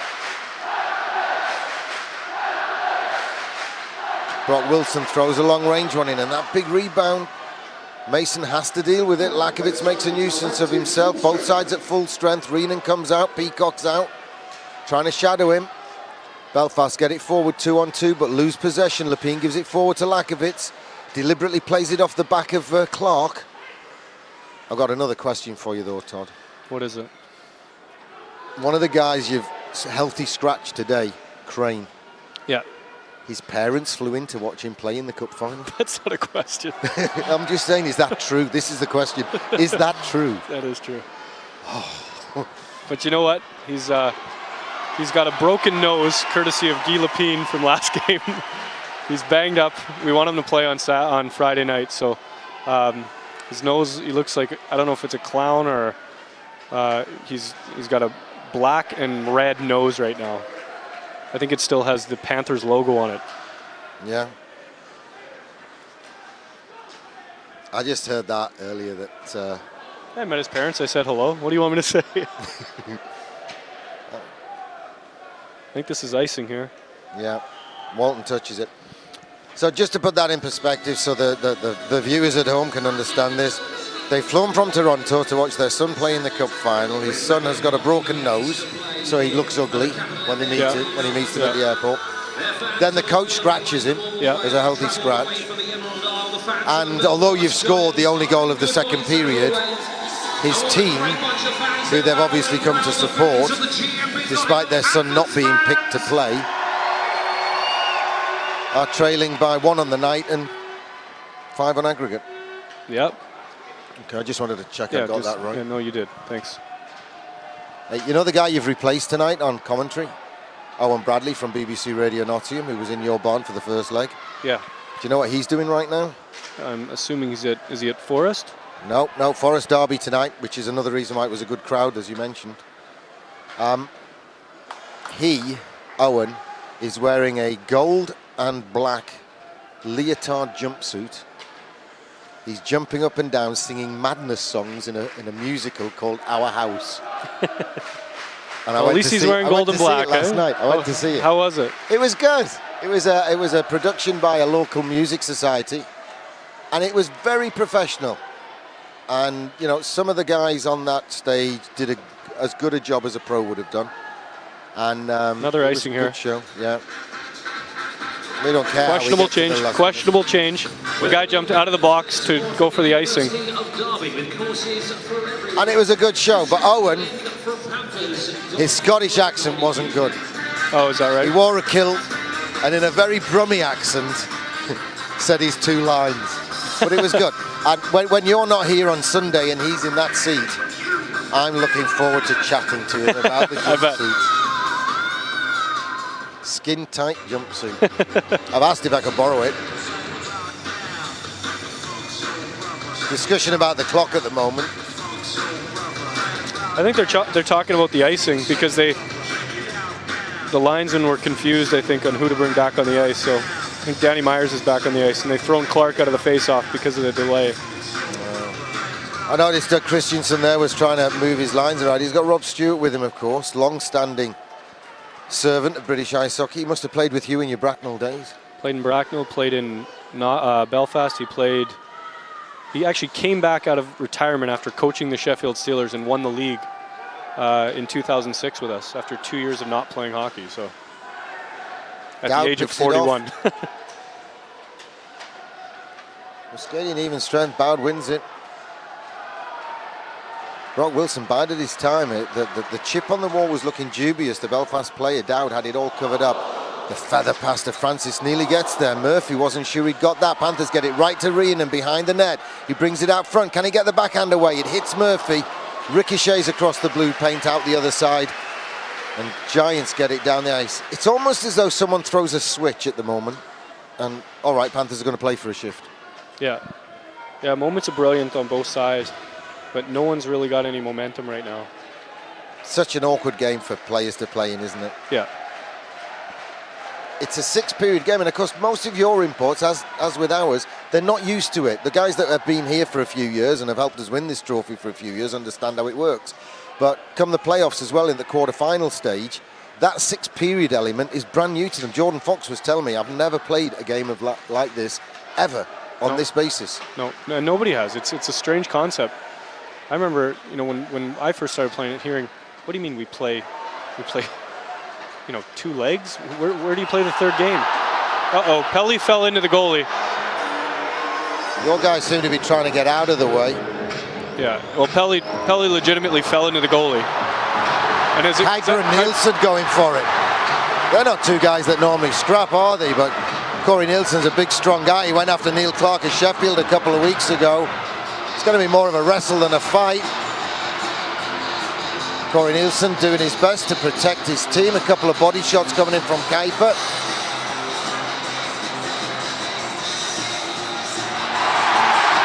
Corey gets the takedown. Kuiper threw the only 2 punches. That's a draw.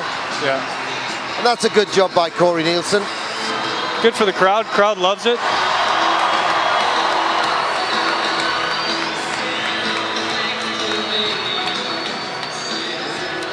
Not the 2 guys you would have expected to go at it. No, definitely not. But you know what? The game needs something. The game needed a bit of injection in intensity, and I think Corey gave it to your guys, and Kipes gave it to our fans, if there is much to cheer about.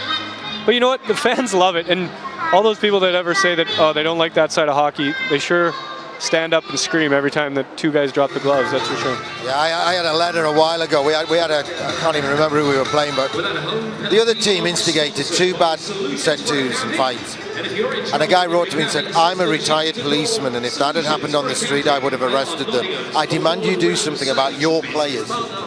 You know, 5,000 people stood and cheered both incidents. Yeah, I'm going to do something about it. I'm going to mention it on the website as often as I can this week. Yeah. You know, I just have never glorified it, and I've never denied it takes place. No, you don't have to. You don't have to promote it. You don't have to promote it or sell, because it's part of the game that, you know, people like to see it. But they like to see it when it happens like that. When it's 2 guys that just, nobody wants to see 2 tough guys drop the gloves after warm up and just go at it. I mean, it's kind of scary, you know. Yeah. We had some battles back in the days when Barry Nykar and Paxton Schulte were dropping the gloves. They were big guys, though. Oh, they were big units. Yeah. You know, Matt Hoffman's a big guy, isn't he, for you guys? Yeah. And he can look after himself and what have you. No disrespect, possibly Twilight. Look at this for stick handling from him. He teed it up nicely for Kiefer. Kiefer's shot was a little wide of the mark. Last minute of play in the second period. What happened here? Mize is hurt at the moment.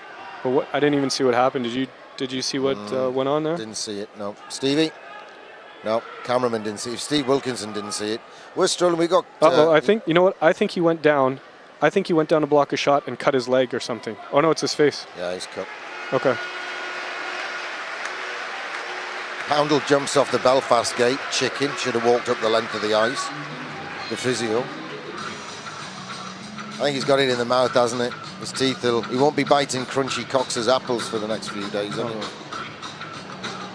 Do you know anyone involved in hockey, kind of my age or your age, no disrespect, that's a lot less than mine, who hasn't got loose teeth, even from rec hockey? Yeah, exactly. You know? I know. I was always surprised when guys didn't play with a mouth guard. I just don't know how you could. Yeah, they're scraping up a bit of blood there, that's for sure. Yeah, I was always surprised when teams didn't play with a mouth guard. Yeah. Because, I mean, it hurts getting cut. It hurts a lot worse when you break a tooth or miss a tooth or get one knocked out. And even in practice, I think a lot of guys don't practice with visors and mouth guards, and I never understood why. You might as well practice how you play. And I've seen more guys lose their teeth in practice than in games.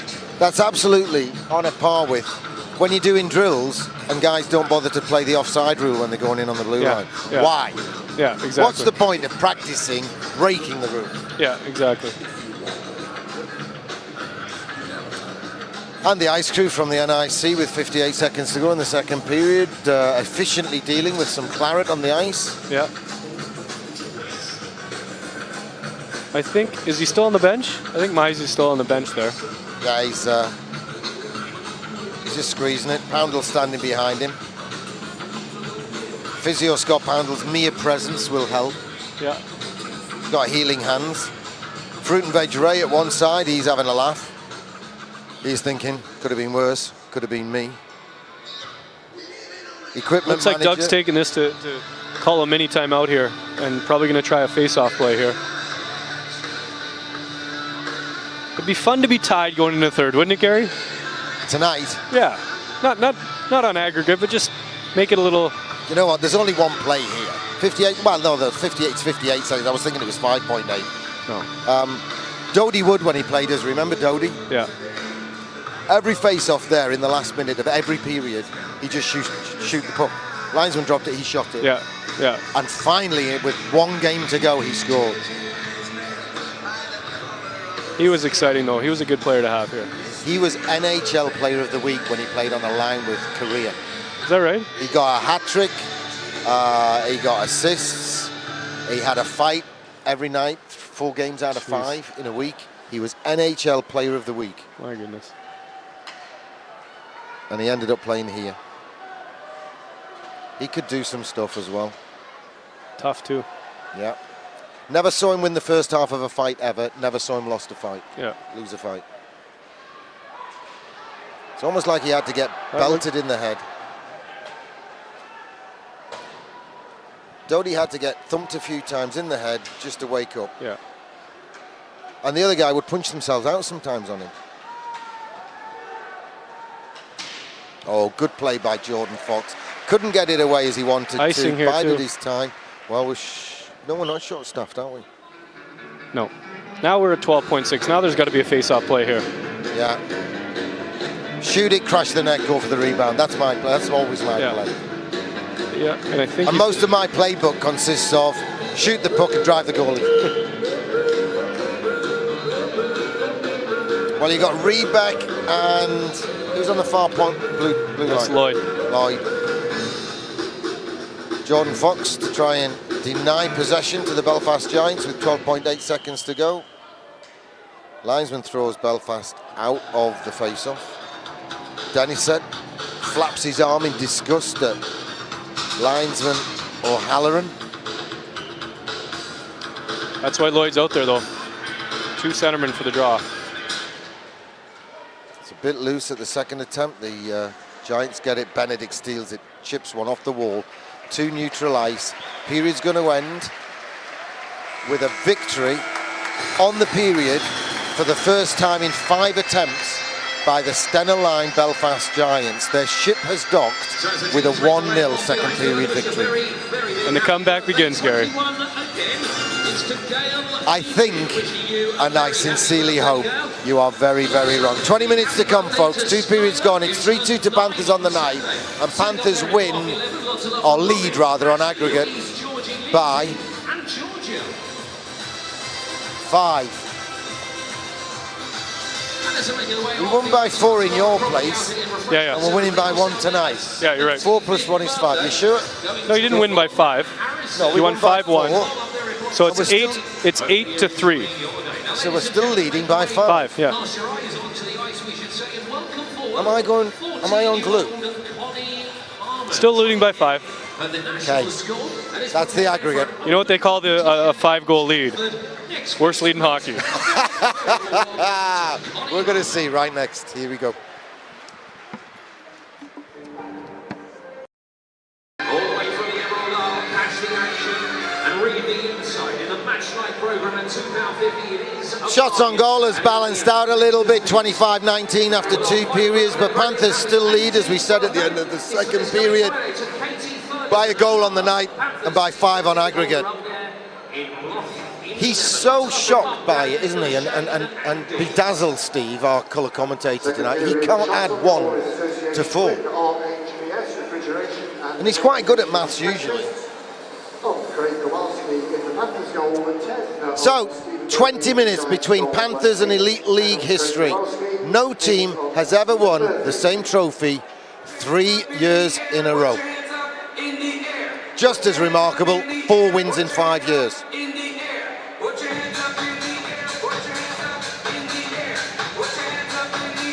Been talking to Paul Adey in the interval. He was working on radio commentary and internet commentary with the BBC. And we were reminiscing about our greatest ever moment, which for me and him, it turns out, I didn't know this, but for him as well, our greatest moment was, Benedict just worked so hard to battle and get that puck, and Beauregard's taking it on, and he shoots upstairs right side. The glover didn't have the top corner covered, but it was just a little bit too high and not very handsome. Steve Lee just is allowed to get over halfway by Clark and fires it round the glass. Belfast bringing it down the ice, off the boards, but that'll be icing. Oh, they've waved it off for some reason, but Kowalski plays it round the glass, bounces up to Clark. Clark jams it forward. And that's big. Hoffman gives it across to Dignard. Dignard sidesteps the hit coming in from Myers. Kowalski doesn't get all of it. Belfast trying to build a little bit.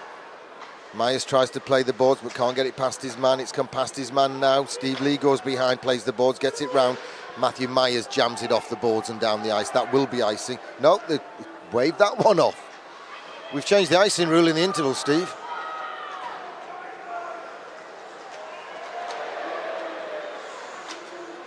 If you're wondering why we haven't heard from our colour commentator, Todd Kelman, it's because he hasn't got back to his seat yet. I thought he'd run away after the first period. They did better in the second period. First period they've won against us in 5. Giving away, Franny, fans on it. Doesn't get the shot away with Murphy out of position. He's sidestepping left, sidestepping right. He's still got the puck. For a little guy, he shows great tenacity. Gives it to Lakovitz. Lakovitz backhands it round the back. Hoffman's playing on defence for Belfast. Got a chance to clear, but little Bobby Lakovitz gets under his armpit and comes out the other side with the puck. Slash from Hoffman. And now behind the play, I didn't see what happened. Player down. Did you see what happened there, Steve? Linesman Stanifor thinks he saw it. Is it Wilson that's down? He's in agony. Suffered broken fingers in Belfast. We're all watching the play at the top end. He's hurting. He's going straight to the treatment room and he's struggling. The doc's gone after him. The physio's going after him. The fans are screaming for retribution. Kuiper's in the box from his set 2 with Corey Nielsen. My colour commentator finally gets here, but he must have been on the corridor. You didn't see what happened then, did you? Did you? Something nasty. But we know it's not on the tape, we didn't see it. Someone's done something to Wilson who's gone straight for treatment, and all 3 officials appear to have missed it. Lloyd was near him. So he was the instigator of something, as you can hear from the crowd noise. All I saw is I poked my head out and I saw him rolling. I didn't know who was it rolling around. Wilson. He was rolling around and I didn't see anything that happened though. No. Well, Panthers lead 3-2 on the night. And in case you've forgotten, Todd, that means Panthers lead by 5 on aggregate. Mark Levers covering on defence. Of course, Panthers missing 2 D-men now. Danny Myers is repaired and back on. Levers gives it away and it's loose. Levers has to go back and repair the damage. He was at fault, then Myers was at fault. Snapshot from Peacock on the setup from Clark, but it was off target. Kowalski tried to use the blocker. He's given the goal. I don't know how that happened there. Strange passage of play. Do you know what? It actually should be a goal, but I'm surprised that Hicks called it because Kowalski, I think, might have kicked it in himself. It might have been sitting on his pad, and he kicked it in. But the fans are booing because Peacock probably should have been called for an interference call there. I don't know, Gary, if you saw that in the corner. Well, I think it was the hit on Levers that the fans were upset with on that actual play. And that came after they saw what happened to Brock Wilson. I think Wilson, is that Wilson coming back out? I think he just got speared in the wrong area. Yeah, I think be honest with you. I think he got speared in the Christmas cake area.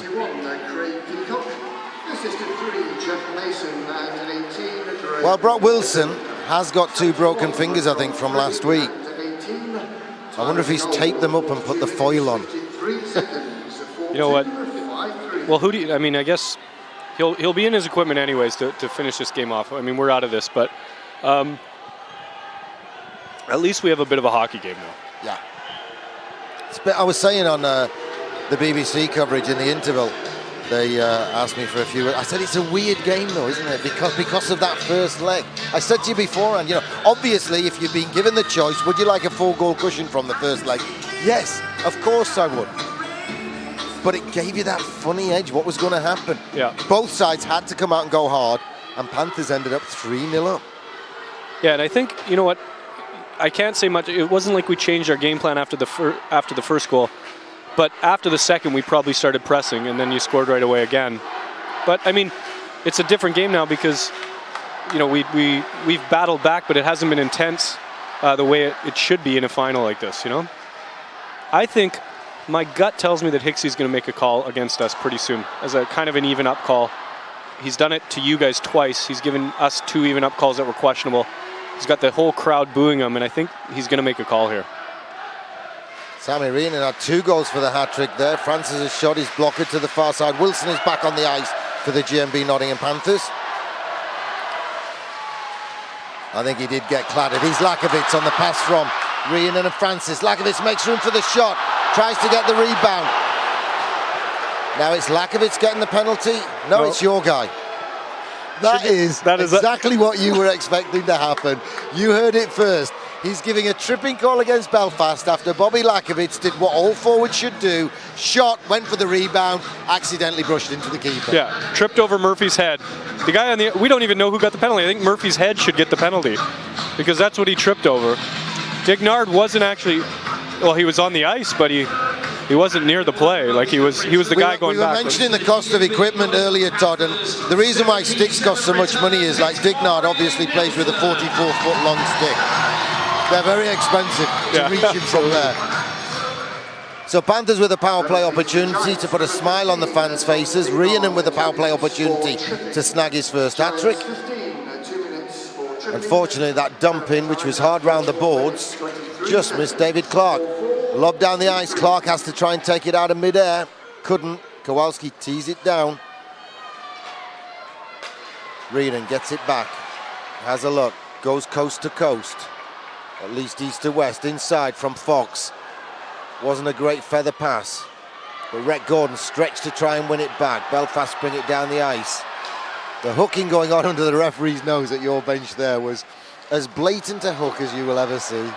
I think this is up the intensity. Whatever hits happen and us scoring the tying goal in this game at least, the intensity is up, and which is a good thing. It's actually a bit of a fun hockey game right now. Yeah. Francis takes it down the left wing. Panthers with 65 seconds of power play. Spins and turns and tries the backhand. Gets it round the back. Beauregard can't see it. Help from Benedict and it squirts out to the far boards. Belfast have a chance to clear 2-on-1. Francis trying to make a nuisance of himself. Gets back. No call for the hooking. Pelly right in front at the back door. Good interception from Benedict. Worked so hard, came from deep in enemy territory to get back and help his defence and spoil a clear-cut, what would have been a clear-cut scoring opportunity for the guy who scored Belfast's first goal. The crowd's getting into it now, Gary, which is what you want with 14 minutes left on the clock here. It's what you want with 5,100 in here, 5,000 of them from Nottingham. You've got a few games to go yet, folks.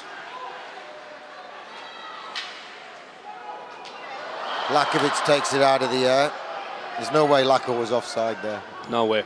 I don't think the guys read the program about this whole rivalry wrapped in respect thing. Got to go back. Sorry, no. Taff called it, so obviously it was offside. Because he calls everything when we go into your zone. First and third. He's the third linesman. It's a four-man system. I always say when Taff's there, it's a four-man system.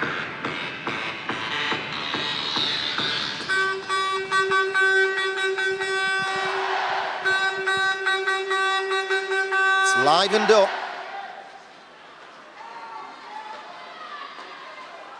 Rhett Gordon. And he calls it. I think he had to give that Yeah, one. that was Kuiper. That was a penalty. I don't think it's tripping when a guy is on the ice and another guy steps on his stick. That happened in your barn last week. But I think But Kuiper when a guy whacks the skates away, I don't know how you could describe tripping any better than what happened there. Yeah, I agree. So you got 4 seconds of 5-on-3 hockey here. We got Dennis out for the draw. We need a win here. Hopefully get the puck cleared out. Get a guy back on the ice. Get Strachan tried to get 6 skaters on there with Kowalski still in. 5's not enough, I guess, for the Panthers. No. It's a good play if you get away with it. I mean, the number of times we see teams with too many men in the line, the 3 of them can't work it out for a while, and you get away with it for 30, 40 seconds. And then guys get off. I love it when they get off and they haven't called it. For tripping, Giants 37. I also like it when there's 2 seconds left in the first leg of a Challenge Cup final, 20 seconds. and the guy with his finger on the clock doesn't release it. Immediately the puck's dropped, and we end up getting a shot away, probably 4 seconds after the puck was back in play. Well, they tried it again. They tried with their 6 again. And Doug made that call. Doug threw Fox out of the penalty or out of the face-off circle. You sure it wasn't Taff? Sure it wasn't the 4th official? Back to 4 men. So Panthers still on the power play, 5-on-4. That's offside. Well, it was Corey Nielsen trying to thread the eye of a needle. David Clark gives it to linesman O'Halloran. He's going to take the face-off. Staniforth has to skate from east to west. 3-3 on the night. Panthers lead by those 4 goals that formed the cushion at the end of the first leg. It's up in the air. Dignard bouncing. He couldn't get it. Big hit there by Fox. Dignard comes in and tries to throw the big hit on Clark, but Clark stands up to him. Has the puck. Dignard's tried to throw his 3rd big hit. Rob Stewart almost catches the puck there. Yeah, he hasn't got the old hand-eye coordination he used to have, has he? He had a spell, didn't he, Rob Stewart, your bench coach, who's standing next to Doug Christensen in front of the corporate stage banner tonight. Didn't he have a spell where he lived in Belfast but played and coached in the EPL in Romford or somewhere? He actually, and then he stayed with Frenchie, Andy French. Was it Romford? Romford, yeah. He was the player coach in Romford, and he actually lived with Andy French at the time. He was in Belfast, but he stayed the weekends with Frenchie. Well, we'll leave that there. Ben behaving badly springs to mind as one of my favourite television. Keefe just missed. He just went to hit Nielsen in mid-ice there and missed. Big unit, Corey Nielsen. Yeah.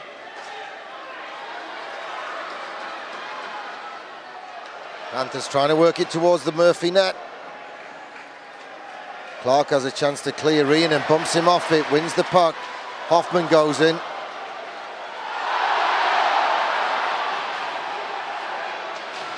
Hoffman comes in on Benedict. Benedict wins the puck. Corey Nielsen. Corey Nielsen shoots through traffic and just wide. Clark's going for it. Clark's going to fight someone. Sami Rienanen. Sami Rienanen, the Finn. Sami Rienanen hasn't had a fight. I'm actually surprised that Hicksey didn't call. Usually when there's a goalie that gets tripped up by another player, even if it's accidental, they usually call goaltender interference. Hicks was staring right at the play. I think our players just have to get angry. Yep. But Murphy's they're showing pride, and you've got to be pleased that they're showing pride from a Belfast perspective. But see, there's Benedict and Hoff going at it. Hoff hammering Benny, and those 2 guys were pretty good buddies last year. But that's the way it is when they're on different teams now, right? There are no friends between first face-off and the hooter. You can go and have a beer afterwards and what have you. Again, Contact Solutions for accounting with that penalty for the Nottingham Panthers. Clark's got the extra penalty, whatever's happened here, so Panthers now have 39 seconds of 5-on-3 power play. You may have missed anything out there tonight. You can, of course, order the Match Night DVD for any of the action that didn't catch your eye. 37 has 39 seconds to go. 8 has 2 minutes to go. So someone has to go in the box and serve the 2. Giants 8, That's all right from Hicksy, 2+2 for roughing. It's a call that isn't used as much as it should be these days. Because guys immediately jump to 5 minutes. The penalties between, who was it, with Nielsen, Kuiper? Yeah. That should have been 2+2s. Yeah. Do you remember the year that they made fighting major 2 minutes? Yeah, and you were allowed, was it 4 in a game or 5 in a four game or five before in it got a game. upgraded? Yeah. Wasn't that the year we signed Dodie Wood, Jason Clark, Scott Allison, Barry Nycar? I think so. And some heavyweights. David Clark with the rocket just off target. No one knows where it is. It's hit the netting. The linesman noticed, and with 12:07 to go, sponsored by Zynomics, the puck at this moment in time is still coming home. Panthers have only used up 6 seconds of 5-on-3 power play with that little flurry of activity. With a puck supplied by System B.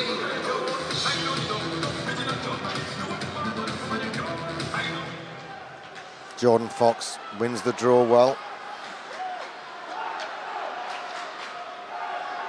I know Doug Christensen's a big fan of Mark Garside. Yeah, absolutely. But we haven't seen much of him in these 2 games. No. I mean, Garth He's a worker, isn't he? Yeah, he's our third line center. He's a young British guy. He's done great for us this year. He's probably one of our best face-off guys, if not our best face-off guy. And he's been good for us all year. The Giants are back to 4 men. Giants get 1 man back. Kuiper's down there looking for the breakaway. Here comes Garside. Oh, nice backhand play by Kowalski.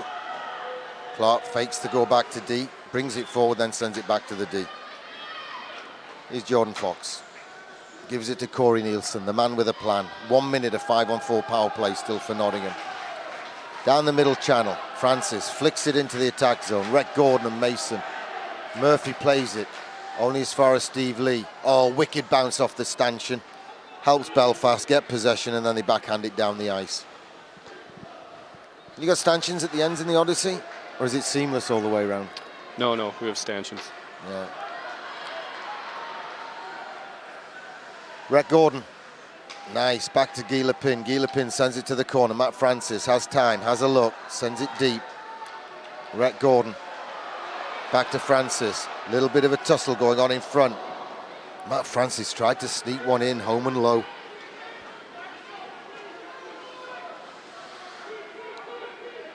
We've had Do you want to bet? Do you want to bet that there's an even up call by Hicks? Do you want to bet, Gary? Call against the Panthers. I'm saying within 2 minutes. You think so? I think so. He's not a banker though. He doesn't balance the books. I said banker. Well, Steve Wilkinson's joining in on my joke there. Did you see it? You could hear it. Just hear it in the distance. Brock Wilson taking a shift. Still a bit shaken up from the look of him, but his feet are moving okay now. Cousin to cousin, Fox gets it across to Brock Wilson, and Granddaddy's coming. Professor Wink Wilson. Nice backhand pass. Lakovitz comes through, rips a shot, Murphy hangs on, face off to the right of Murphy, and we've had 5.5 periods of Challenge Cup final action, and Panthers lead by 8-4. Yeah. That's, you don't call me the best color man in the league for nothing, Gary. Yep, that was my response. I don't really know what else to say. You should have taken that deal, you know. I know. Christensen was mad when he heard about the deal because you hadn't told him about it. I know. I forgot to tell the guys too. There's Graham Walton playing D now. He was playing up front earlier in the game. Yeah. You had Hoffman on D at the start of this period while you were still out getting your greasy rascal or whatever it was you were eating. Just stealing some food from Mitch in the box down the road. Really? I actually brought the big wigs in tonight. Not bad for a midweek crowd for albeit a cup final, but Forrester at Derby just down the road tonight. Pleased with the crowd. Our chairman stayed for the duration.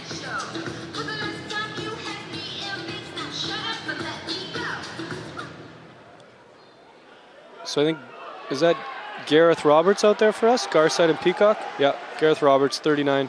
Another Belfast boy. Isn't he called Butterbean or something? Is that his nickname? Come on, Gary. No, I'd serious. Sorry, sorry. Someone told me he was called That's Butterbean. your nickname that you guys in Oh, Nottingham is it? probably That's call. what the away teams call him. Sorry, Do you know I what? didn't realise. The kid has lost probably.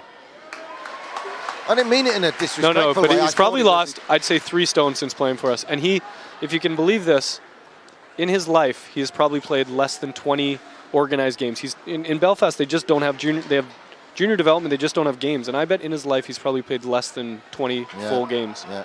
And he's played all year for us. And he actually's done okay. He actually had only lost, I heard, 2 stone. But then watching the first leg of the Challenge Cup final this year, he was so worried about the way the Giants performed that he lost a whole stone through stress. He was throwing up all night. It happens sometimes in sport, doesn't it? Yeah.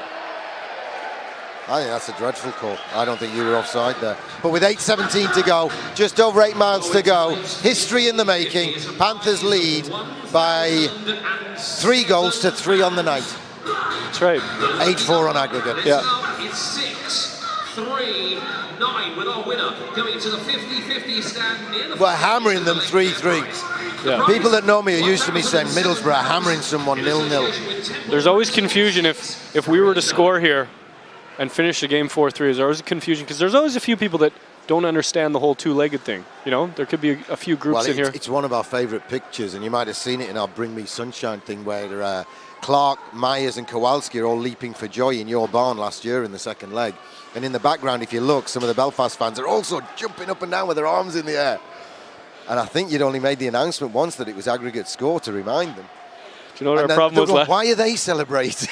I was talking about that earlier. I remember that because we'd had, if you remember last year, we actually canceled the game against Hull so we could play the final, and we had a whole bunch of school groups in, and they'd never been to a game before. So we had a bunch of kids celebrating when you guys won.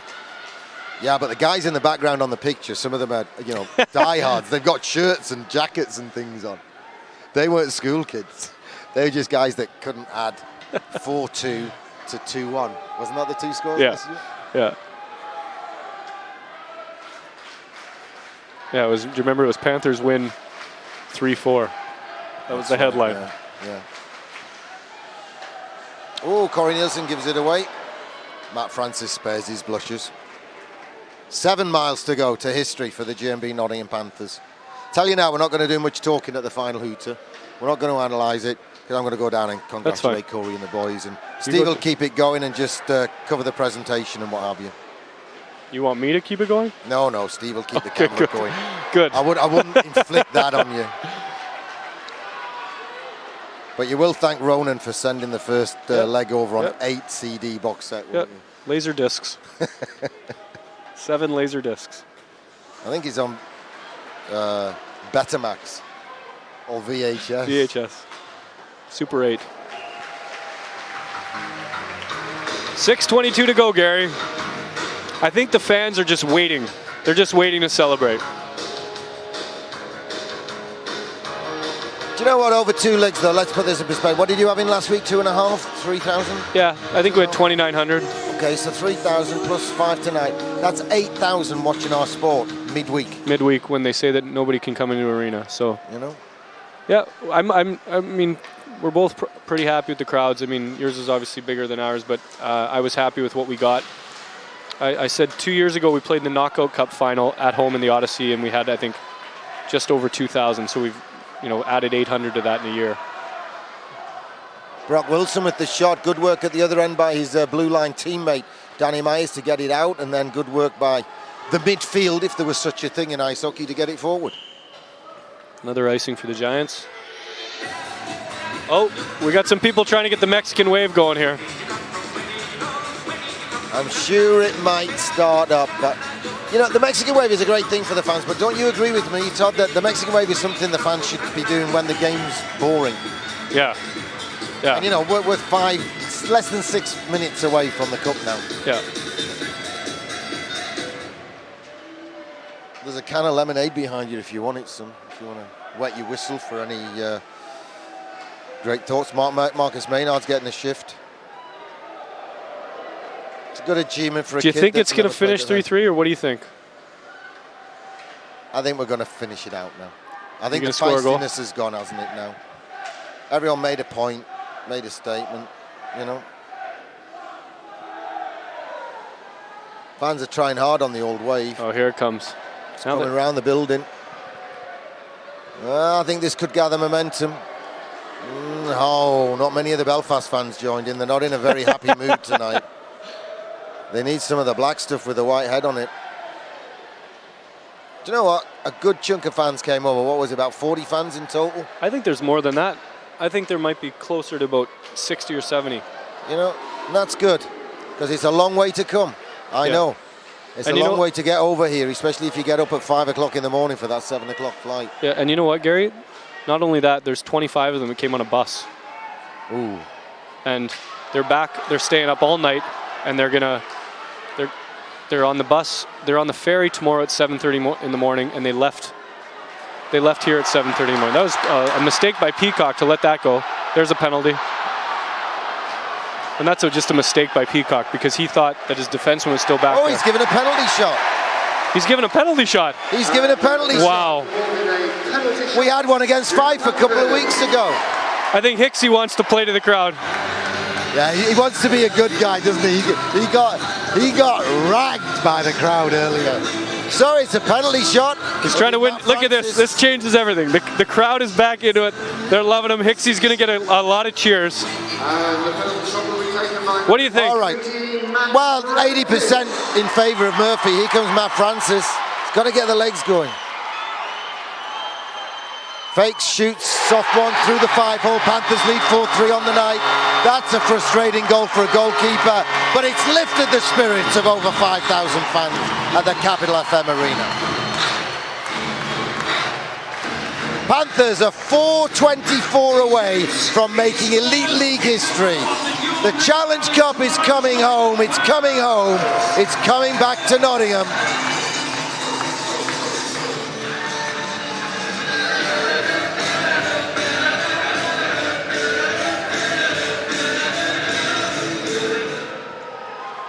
Goal for the Panthers, 25th of the season for number 17, Matt Francis, a penalty shot goal at 55 minutes 36 seconds, 5-5, 3-6. It is tidier, Todd, if we win both legs. Makes it easier for. I'm genuinely shocked by that call, but what are you going to do? Dignard stands on the puck and falls over and gets a big laugh out the crowd. It's the way he tells them, you know.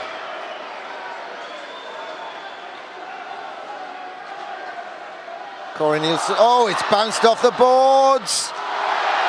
Kiefer hits the post, linesman says it didn't go in. Panthers block it. Poor Marcus Maynard didn't collect the rebound off the boards. I think Keefe was as shocked as... Clever work by Dignard. He jumped up in the air and over Benedict there. A little bit of barrel jumping. Do you remember barrel jumping? Yeah. Pat Mulby, who helps me a lot, her son was a barrel jumper. You have to have a big bum to do that, because you land on your backside.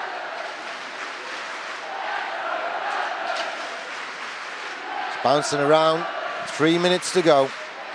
3 miles to glory for the GMB Nottingham Panthers. 3 miles to creating history. Beauregard taps it down the ice. I don't mean to be insulting, but I'm packing things away in the background here. That's okay. You can head down there.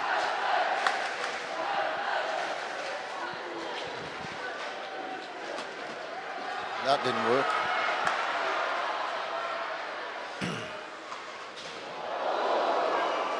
Ricochet. Rebeck plays it back. Dignard gets his feet going of sorts. He's allowed to come all the way down. Pad save. Shot off the rebound, hits the side of the net. They're about to announce 2 minutes to go. It's been a good job over 6 periods by your GMB Nottingham Panthers. Tonight's match has been sponsored by Zynomics. And on an aggregate score as it stands right at the moment. And he gets the... How did that not go in? For a draw on the night. I think he saved one with his butt end and the other shot just trickled on its end past the far post. Rhett Gordon dives and pokes it out. We're in the last 2 minutes. He's giving a penalty. Holding against Matthew or Marcus. Which Gem's got in the boxes? Matthew Myers. Yeah. Do you know, folks, I'm going to take Todd up on his offer. He'll talk you through the last 142. It is a rivalry wrapped in respect, but it's a rivalry that has ended in the G&B Panthers' favour over 2 games here. Belfast will have their moment, I'm sure, in the league, but in the Challenge Cup, it's the G&B Panthers who are going to lift that glorious-looking trophy for a 3rd year in a row. Todd, thanks for joining us tonight. I know it wasn't easy for you. Go celebrate with your team. I'm fine. Thank you. Have a safe journey home and enjoy winning the league. All right, we're going to finish this game off without Gary Moran here. He's heading down to celebrate, which I'm fine with. It's Jordan Clark gets a good shot. Sorry, not Clark, Fox. This is why Gary should be up here on his own. Clark for the Giants carries it into the zone. We got just over a minute 18 to go. Denisett on the puck. Giants with a power play in the dying minutes here. Denisett to Hoffman. Hoffman over to Rubik. Hoffman with the puck. Fires the puck out. We pull the goalie with a minute left. Looking for the tie, I guess. I guess Doug wants the tie. Up to Clark.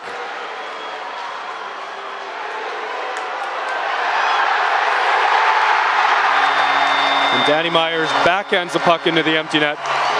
49 seconds left.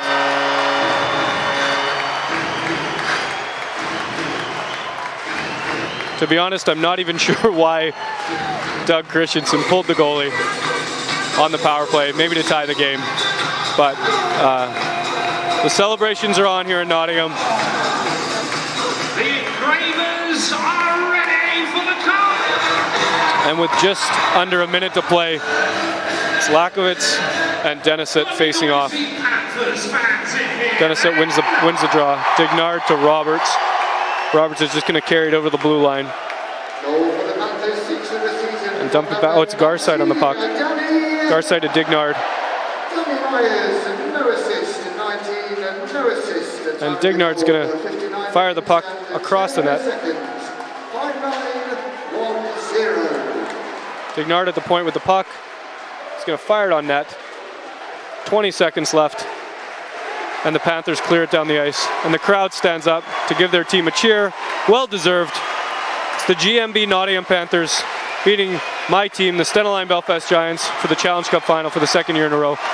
I hope that the Panthers can celebrate this tonight, and hopefully we can celebrate the league on Friday. But right now it's all about the Panthers. And congratulations to the GMB Nottingham Panthers and to all their fans. And I know my friend Gary is down there. He's going to be on the ice celebrating with his team. And I'm going to sign off now. Hope you enjoyed the game. Hope you enjoyed the 2 legs. And obviously, thanks for buying the box set. It's been a fantastic year for the entire Elite League, and tonight belongs to the GMB Nottingham Panthers. Congratulations on winning the 2012 Challenge Cup.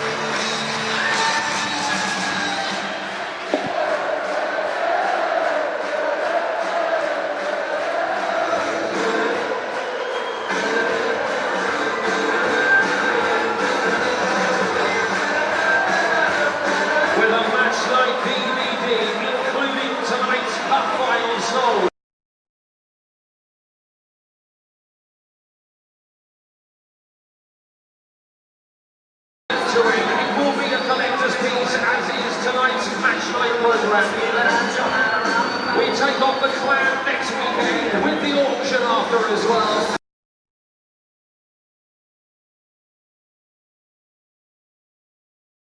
Entering our arena.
tonight, the Challenge Cup final presentation party for the GMB Panthers main team sponsor, Mr. Andy Worth, and our cup final match sponsors, Annie Alcott and Dave Noble.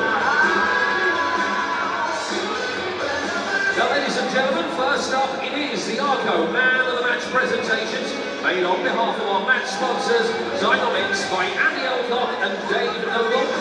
The award for our visiting team goes to number 71, Craig Peacock, the Arco Man of the Match for the Stellar Belfast Giants.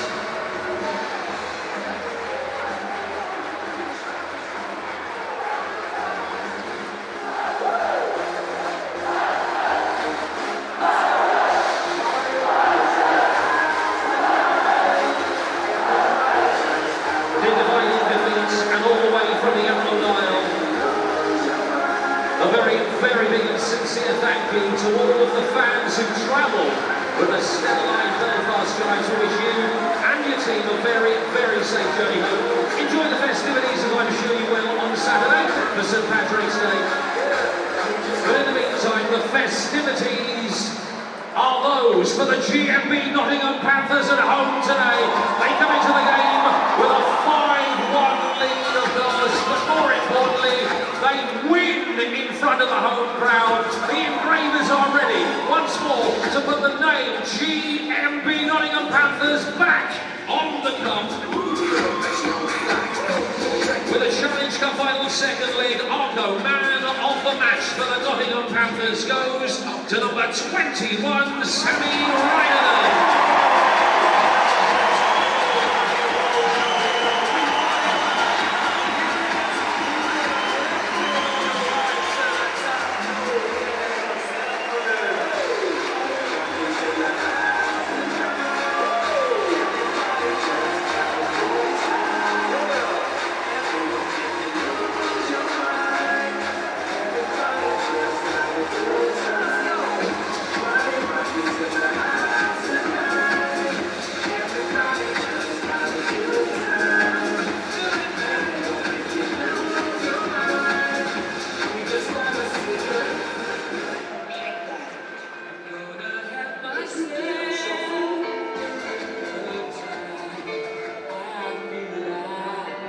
So, ladies and gentlemen, there are only medals this evening for winners, and the winning team are the GMB Nottingham Panthers.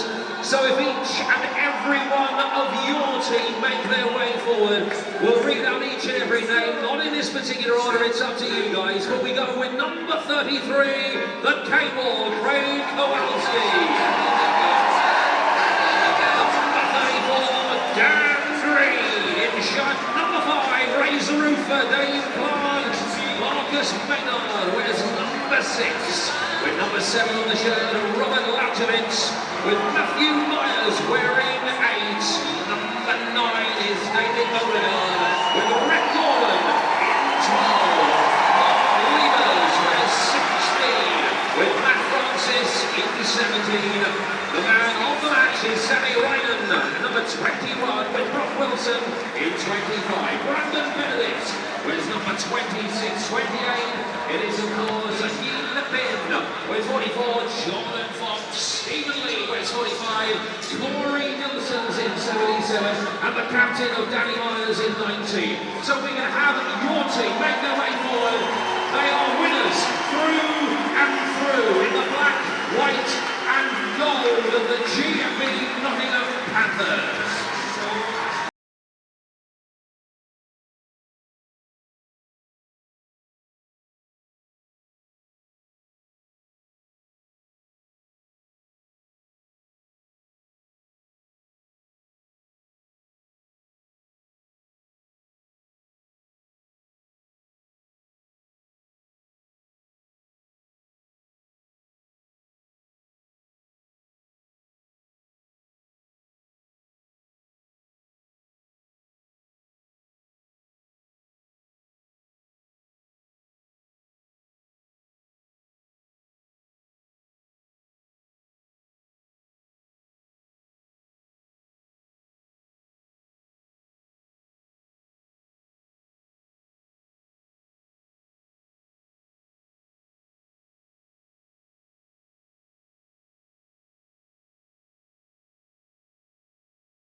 the captain of your team, Mr. Danny Myers, number 19. Let's bring out the silverware to the captain of the victorious team. The name, the Nottingham Panthers of the Cup, 3 times in 4 years. The silverware is ours once more.